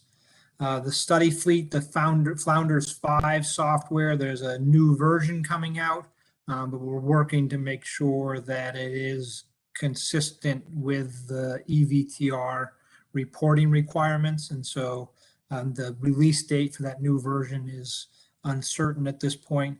But study fleet is going to sort of focus on vessels which are interested in collecting that tow by tow data, and then also supporting the clam vessels. The Northeast Trawl Advisory Panel, so Catherine Ford, who is our new division chief, replacing Wendy Gabriel. She is, becoming sort of transitioning in to be the lead for the Northeast Trawl Advisory Panel, and I'm transitioning out of sort of my temporary place there to bridge between Wendy and Catherine. That group is planning field work for 2022 to look at the effect of a restrictor rope on trawl catches using the Diana R and the VIMS NEMAP protocols. And then the NTAP group had a publication, peer-reviewed publication, which was an analysis of the wing spread work that was conducted in 2019. The results of that work indicated that the wing spread of the net did not affect the gear efficiency, but this greater or smaller trawl area, that effect was seen. And I'll share the link with a story on that paper with Chris after this report. The wind, we've heard a couple of times during this meeting that there is a lot going on with regard to wind. We are working with BOEM on a survey, fishery survey mitigation strategy that was identified as a result of the Vineyard Wind decision that we would work together on developing a strategy, and we are doing so. The state of Maine recently announced its intention, or recently applied for a research lease for a floating array in the Gulf of Maine. That would be the first use of floating turbines in the United States. So that technology has been deployed in Europe and is in active consideration to be deployed here in the US.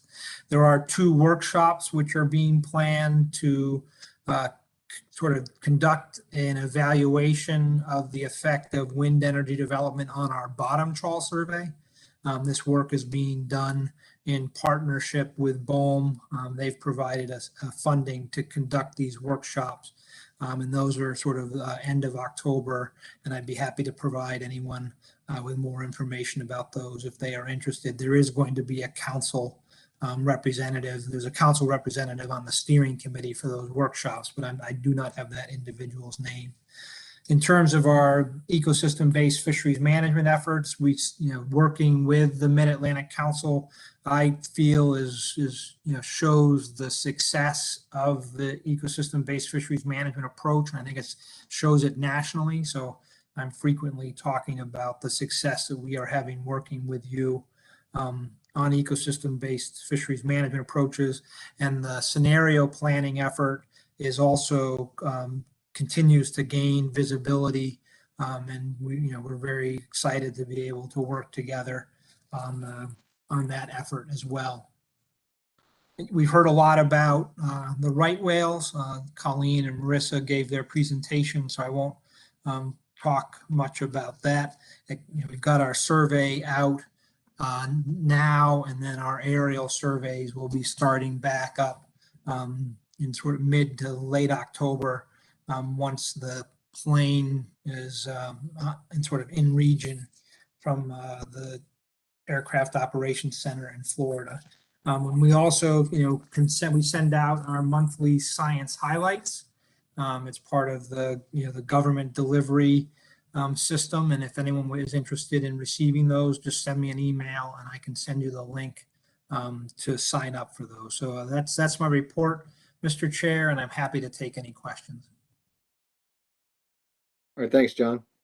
Any questions from either the council or the public for John at this time?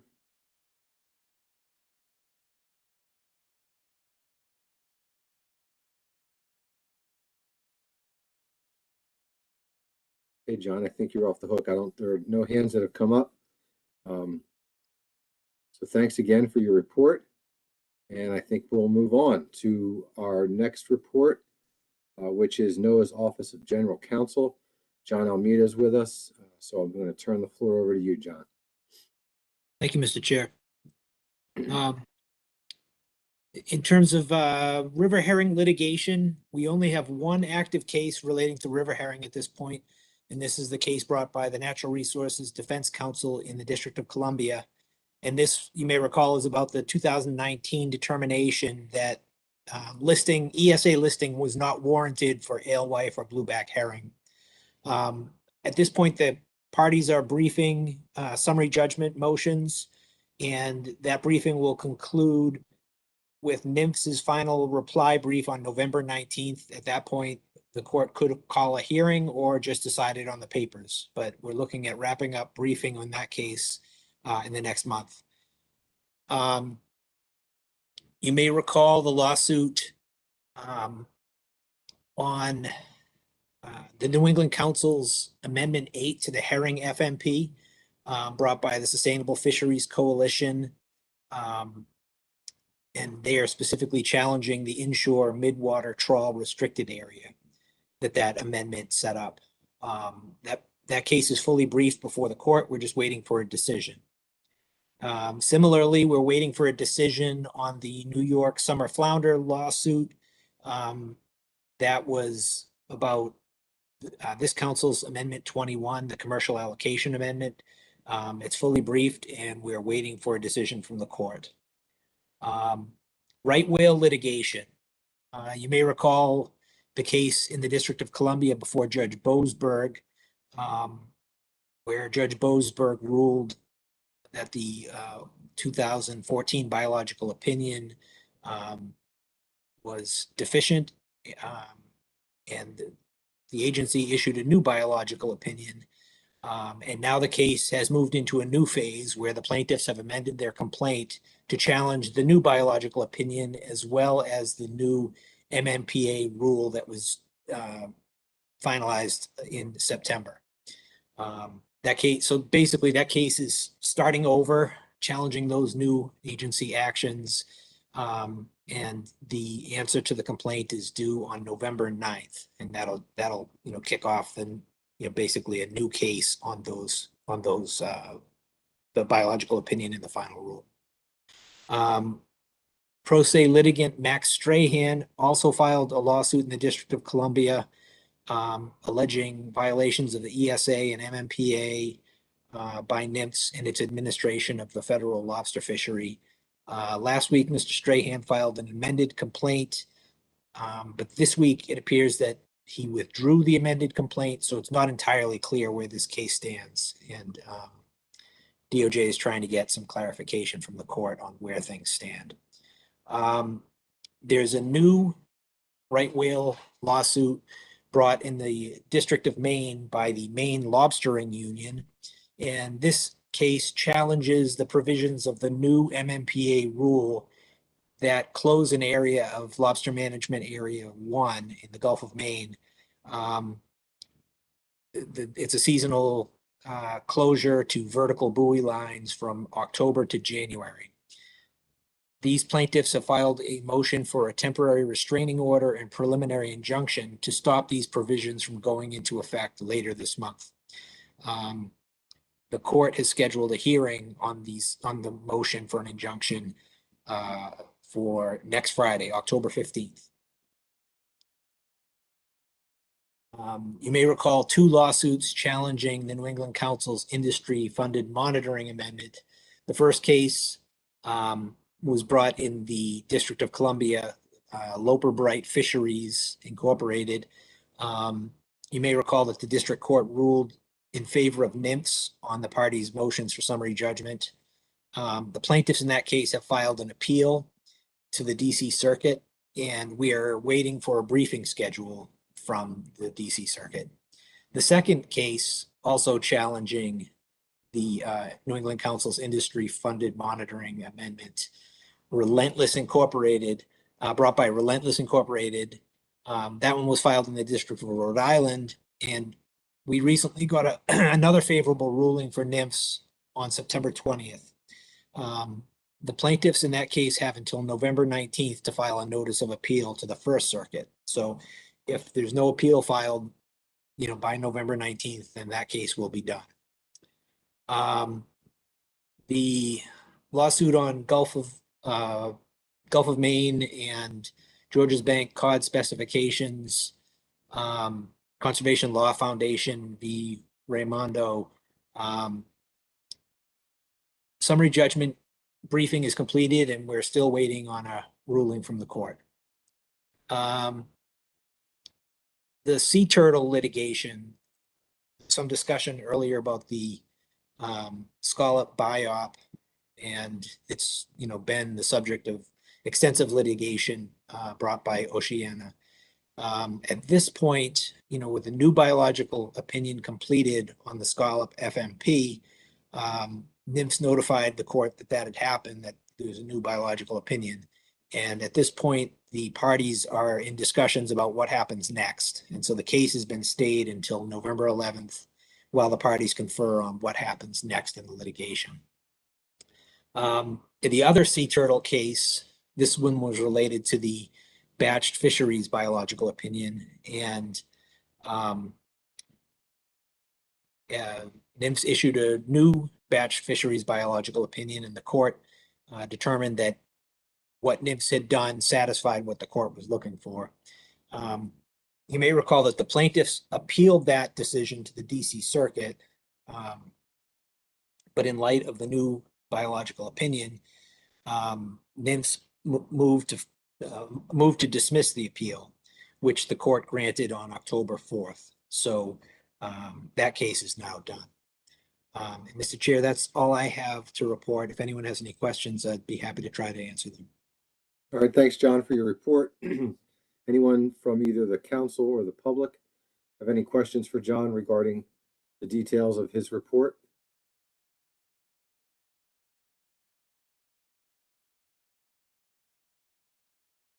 Hey, John, I don't see any hands at this time.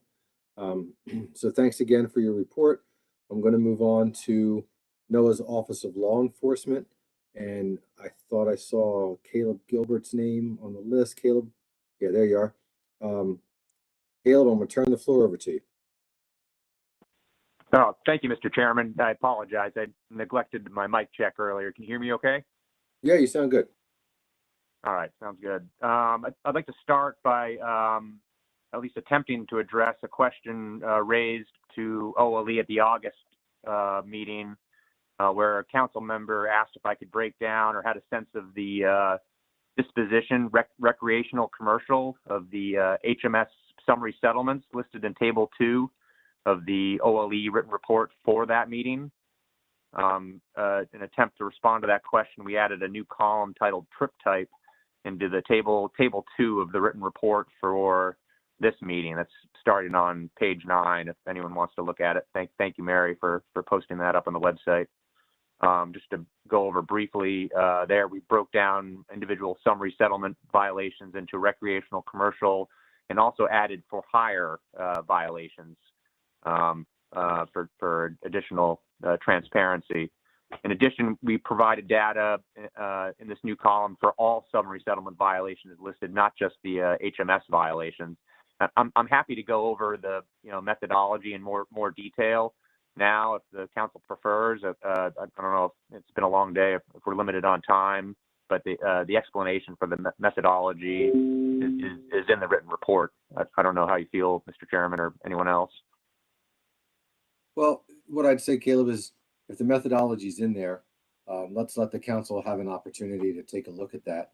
And then for our next meeting, if there are questions about it, I would just say, let's have you be prepared to answer questions instead of going over it now. That sounds fine to me. Okay, excellent. Thank you. Yep. Thank you, Mr. Chairman. Briefly, we plan to include this data in future reports. So, and folks, if anyone wants to reach out to me directly by email, certainly feel free about that addition or any other questions, of course. The following two bullets are in the OLE written report for this meeting. I just wanted to highlight them here. We thought they were worth highlighting. There are numerous patrols conducted last summer, some of which were reported on at the August council meeting. Details of some of the patrols conducted since the last council meeting are included in this meeting's written report. Highlighting one, our second ROV patrol went out in early August for a week-long patrol on the edge of the Northeast EEZ. One gear violation was observed and documented. Compliance assistance was provided to the owner-operator who responded promptly with corrective action. And a couple points that we thought were interesting and worth reporting to the council. During one of the ROV dives, a fishing gear entangled adult leatherback sea turtle drifted towards the platform enforcement vessel. EOs and the vessel captain disentangled the sea turtle and recovered fishing gear for follow-up investigation. The EO's enforcement officer's presence was observed by active lobster vessels in the area as well, where the enforcement vessel was conducting patrol operations, and enforcement activity was communicated to vessels that made contact on Channel 16. EOs identified offshore lobster management area 3 fishing vessel activity trends and collected valuable intelligence that will enhance future operations with ROVs. And last, just a quick update on staffing, leadership staffing within OLE. Investigative analyst Carl Lemire is NED's new investigative support program manager, filling the vacancy left by Bill Semerau's retirement last July. And at headquarters, Everett Baxter accepted the deputy director position. And that actually concludes my report, Mr. Chairman. I'm happy to take questions. Yeah, thanks, Caleb. Any questions from council or council members or the members of the public? Michelle Duvall. Thank you, Mr. Chairman, and thank you so much, Caleb. I was the person who asked the question during the August council meeting about the type of violation. So I just wanted to thank you for the extra detail in Table 2. It's great. I really appreciate it. I think it's very informative, as well as the the extra figures that are below that. So again, thank you for that effort, and I'm glad to hear that that detail will be maintained in future reports. So thank you very much. No, you're very welcome. Thank you for the kind words, Mrs. Duvall. Yeah, thanks, Michelle. Anyone else have any questions or want to make any comments regarding the OLE report?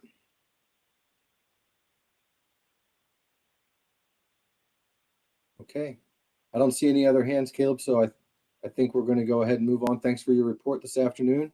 Thanks, Mr. Chairman. And like I said, council members have an opportunity. They can look through the methodology that you referenced, and if questions arise, they can either get in touch with you one-on-one or bring it up at our next meeting in December. So thanks again. Sounds good. Okay, our last organizational report is the U.S. Coast Guard. And we have Lieutenant Commander Matthew Cayley here with us. So I'm going to turn the floor over to you, Matt. Thanks, Mr. Chair. Good afternoon, everyone.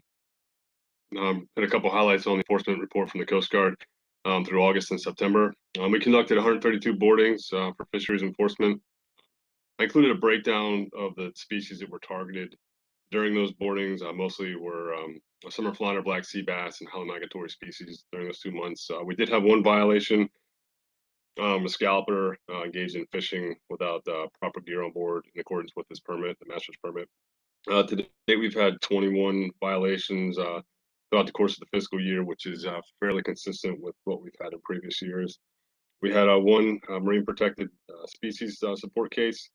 We responded to a stranded humpback whale off of Cape Henlopen in Delaware. We were able to establish the safety zone until the whale was able to free itself, but then it beached itself again, and it was unable to get free.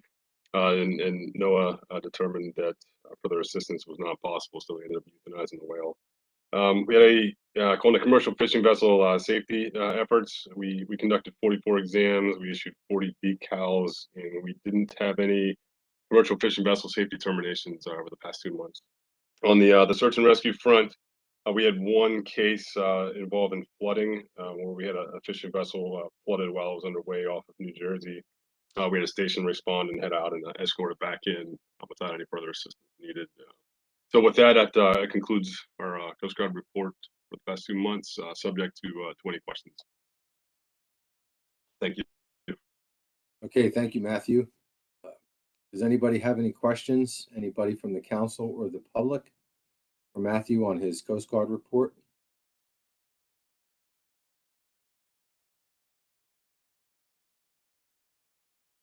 Okay, I don't see any hands, Matthew. So thank you for your report, and we'll look forward to the next one at the end of the year. So that concludes our business under organizational reports. And I'd like to move into our last item on today's agenda, which are liaison reports.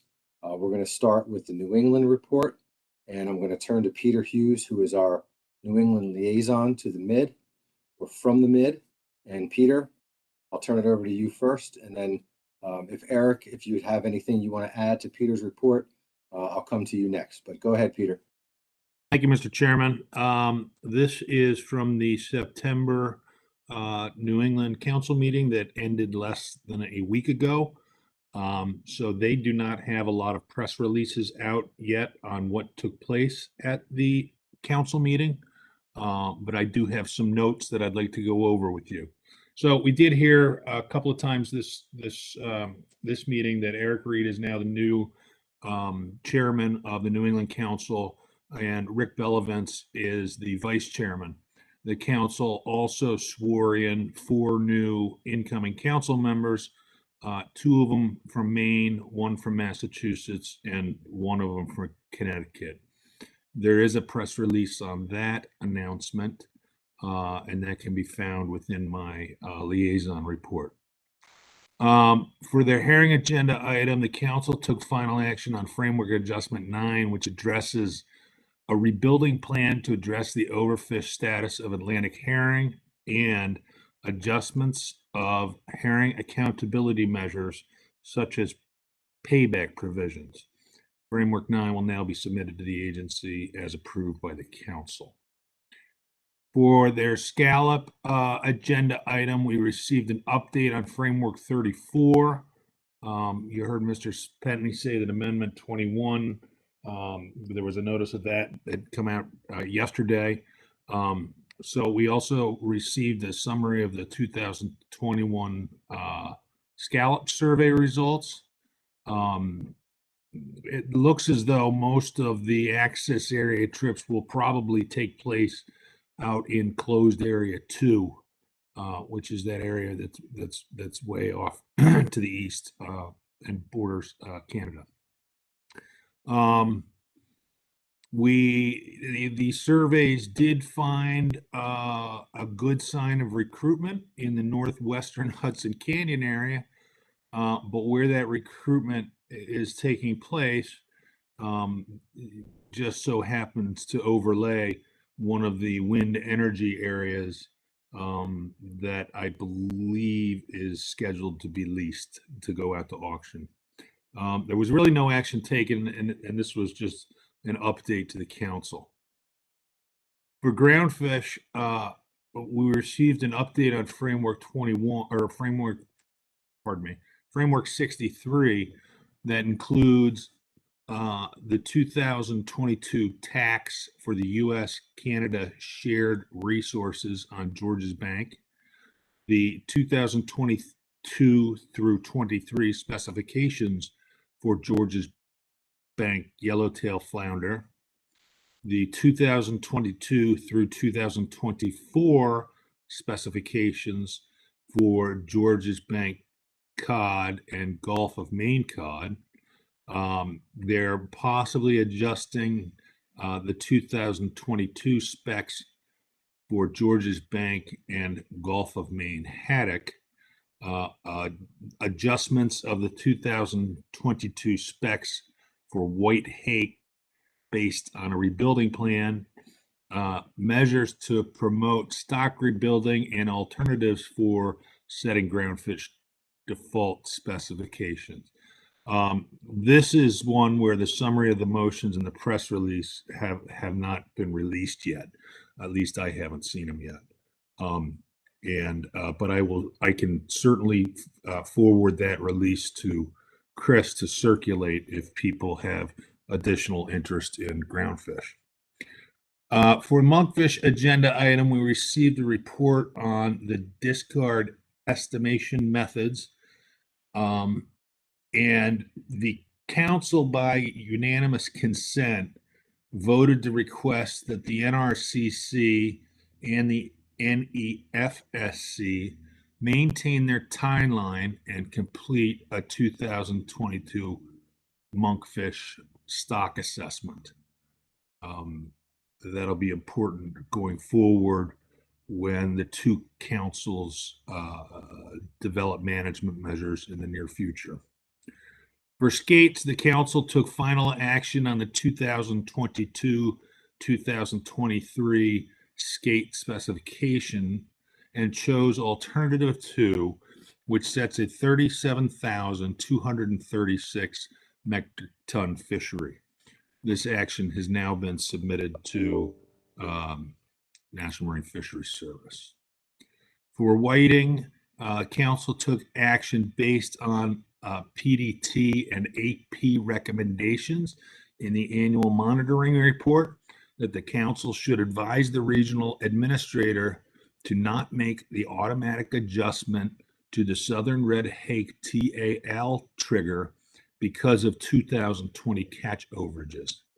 This would leave the 40.4% TAL trigger in place and allow for additional data collection for fishing year 2021. The council also had their initial priorities discussion for all of their fishery management plans and other council responsibilities. They will take final action on their priorities at the December council meeting. And this concludes my liaison report, Mr. Chairman. Thank you. Thank you, Peter. Before I look for questions, Chairman Reed, do you have anything you want to add to Peter's report before I look for questions or comments? No, Mr. Chairman, I do not. Just our next meeting is scheduled to be in Newport, Rhode Island, the first week of December. But like yourself, it's uncertain whether that will be in person or in a different format. But we'll figure that out as we go. But nothing to add to the report. Thank you. Okay, thanks, Eric. Okay, let me look around the table here. Does any council member or any member of the public have anything that they would like to ask of either Eric or Peter regarding New England Council activities?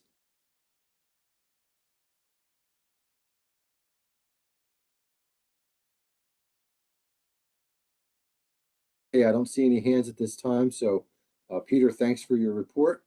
And we're going to jump into our last liaison report, which is the South Atlantic report. I'm going to start with Dewey Hemmelwright, and then Chester, just like Eric, if you wanted to add something to what Dewey has to offer, I will turn to you next, and then we'll look for questions and comments. So Dewey, do you have a report for us today?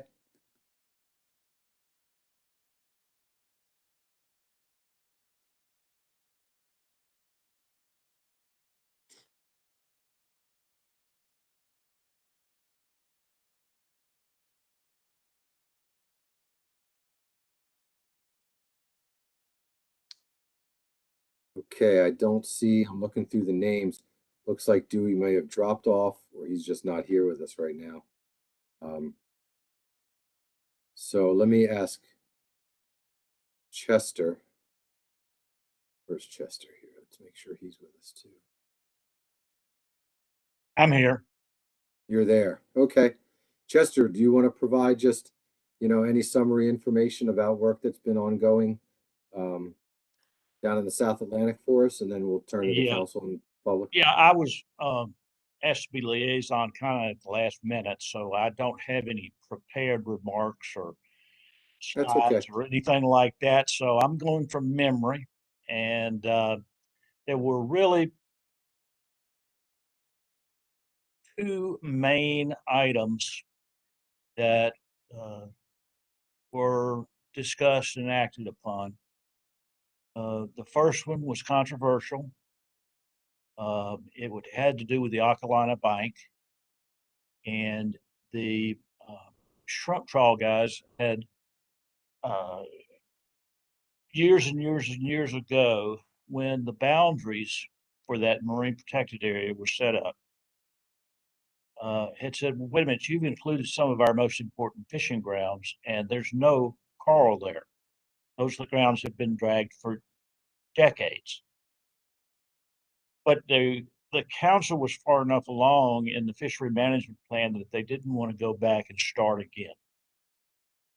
So the promise was made, not that any specific action was going to be taken, but that the council would, in future years, or at the time in the near future, go back and take a look at that area. Well, that did happen, and sure as the world, the area that was being discussed by the shrimp guys there was no coral there. So the council put together essentially a modification of the fishery management plan that would allow trawling in that area. Towards the end of the development of that, the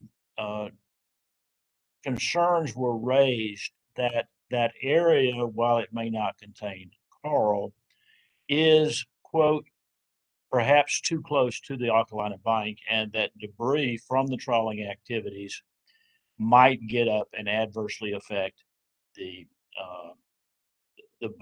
coral on the bank. Well, that made this thing controversial. But at the end of the day, the council voted, if memory serves, unanimously to reopen this small area to the shrimp folks. The other, I guess you would say, main issue was probably far more reaching. And the only word that I can use is frustration. Y'all have probably are aware or have heard the situation that we have with red snapper, that the red snapper are, at least from the standpoint of the biomass, maybe not the age structure, but the biomass, there's more red snapper out there than ever in recorded history. And yet, because of the discard mortality that occurs when fishing for other species, our season, particularly for the recreationals, has gotten shorter and shorter and shorter, and it might be as little as 1 day this coming year. And that's in the face of the highest, like I say, the highest biomass in recorded history. We're also seeing a problem with the number of our deep water species are overfished and undergoing overfishing. The frustration, particularly from the commercial folks, was quite, it was palpable, even though we were doing this thing by video conference, wasn't face to face. But I think the general consensus of everybody on the council is we got to do something different, because the traditional management methods that we have been using are not working. And if things keep on going like they're going, we're going to be faced with a whole lot of fisheries that are just absolutely closed, no take. And so I think there's going to have to be some hard decisions made in the relatively near future by the South Atlantic Council. As mentioned before, we did have a long conversation with regard to the letter that the Med sent to us about reporting. And as memory serves, I don't think we took any specific action or made any specific recommendations with regard to that. So I think that's kind of perhaps still somewhat of a work in process, and we'll see if anything different comes out of it. And with that, that concludes my report. And if anybody would like to ask me some questions, I'll try to answer them. I appreciate that, Chester. Does anyone have any questions for Chester? I know we certainly all understand the frustrations that come along with fisheries management. So you guys aren't alone in your red snapper issues, but hopefully something new will be, you guys can develop something new to try to address some of those issues. But let me see if anyone from the council or anyone from the public, are there any questions for Chester at this time on his report?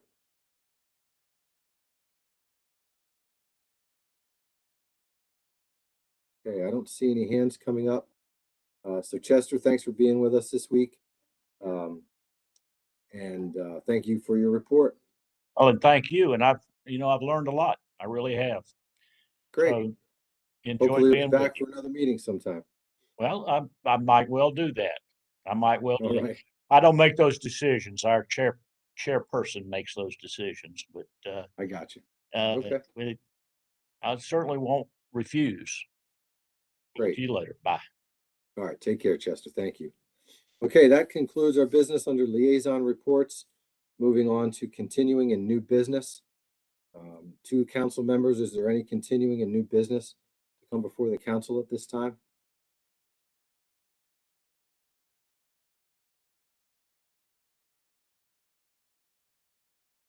Okay, seeing no hands, that concludes our work planned for this October 2021 meeting of the council, Mid-Atlantic Council.